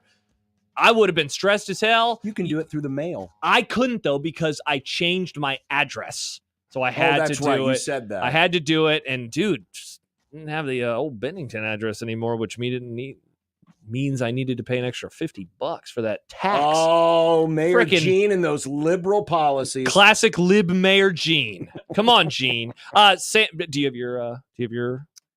Yes, yeah. Mine was also due in You're August. a rule follower, though. I'm not surprised by that. No, I'm surprised he did it too. I did get a warning ticket once because I'd forgotten. I remember Stibbs waited a while once. You know what state doesn't allow shenanigans like this? Iowa. Yeah, nobody cares. The second they see you have a bad tag on there, get the ticket. Back the blue. Well, says it's easier. Nick. It's easier to see those expired tags when everyone's pulling an oxen cart. Great point, John. It's not going very fast. Couple things real fast. Chris points out that the ACC is not allowed to use the toughest non-conference schedule in the country banner next year. That's weak ass. Sam writes, do it at Seaman at dusk for the photos. It's where the Central Eagles play, Nick. That would be really cool. That's a cool little stadium with the downtown shots. Creighton's like right over there. The soccer stadium I is. wonder if I know they got the track there. They don't want to hurt the surface. I wonder if they could add extra seating or something. I'm sure they could. Seating at Seaman. They could probably do that. And also, how about this? We already knew about the Christian McCaffrey situation. Ian Rappaport. Oh, which Ram now is no, season? John. Oh, which Dolphin? No, the team you hate, John. Good. Dak's finished. No, wow. Kyle Shanahan told reporters that Deebo Samuel has a calf strain and will miss a few weeks. Another star injury for the Niners. This is so predictable. They were way healthy last year. It doesn't matter. They're still going to smoke the Rams this week. Yeah, probably. They're not going to win the division, though. There's a chance. There's a chance we could have 3 0-17 teams. I don't know if they all play, but I think it's possible for the Rams, the Broncos, and the Panthers to all be 0-17. No, the Rams aren't that bad. We got nobody left. I thought Matt Stafford was good. You keep telling me Matt Stafford is the best quarterback in the playoffs. Yeah, if he's got protection. If you don't have any protection, then you just... Why doesn't he just scramble around and throw it sideways? Has he not thought about being Mahomes? He's kind of old. Interesting. He's got a few more miles on the old odometer than old Patty. They should let old quarterbacks use mobility scooters to get an edge. And finally, Casey Mike's mom writes, "Do it at Seaman, where and when." Nice, indeed. What's for dinner is next on 1620 The Zone.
When you knock us down, we're going to get up. And on the way up, we're going to bite a kneecap off. Crust is good on your pizza, not your ass. I will eat your ass first. He's tough as a Woolworth steak. And then it's going to take 2 more shots to knock us down.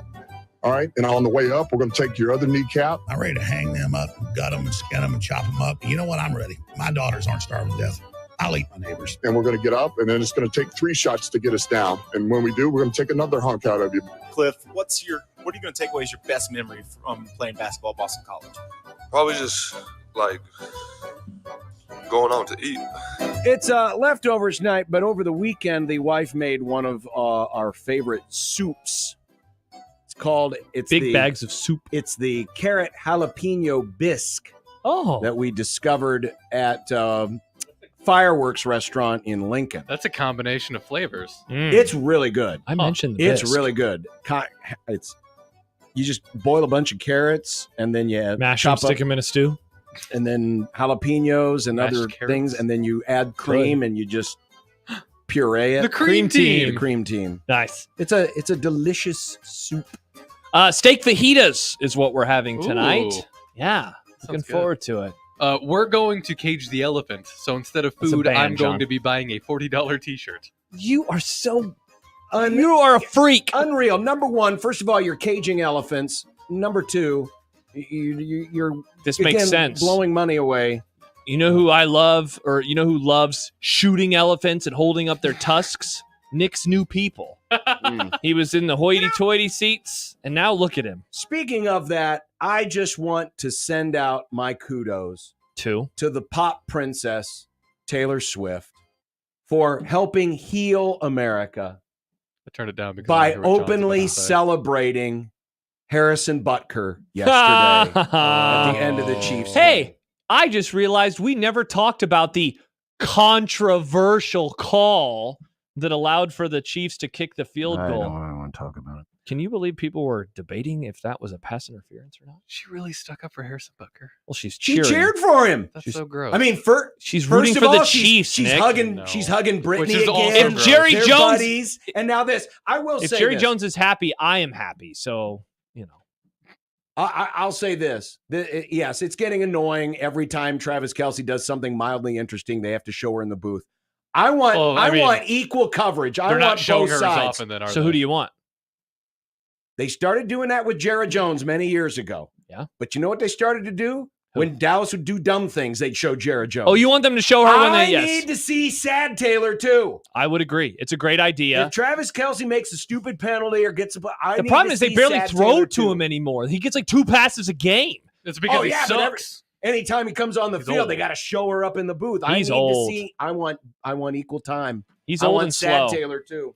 They He's need to give old him and a slow. mobility scooter. Nice. But thanks for coming over to our side, Taylor. I look forward to your vote in November. You and Harrison Butker shake. Our hands. side, earlier this summer, you were critical of Harrison. Now you're a Butker fan? No, John agrees with Harrison Butker in every single thing that he has brought up. Just like Taylor. That's why when he does the impression of his wife, she always talks like this. Honey, make me a sandwich. Even though you only have one arm. I forgot about I'm that. just glad that Taylor's standing up for all the barefoot and pregnant women in this world. Bye.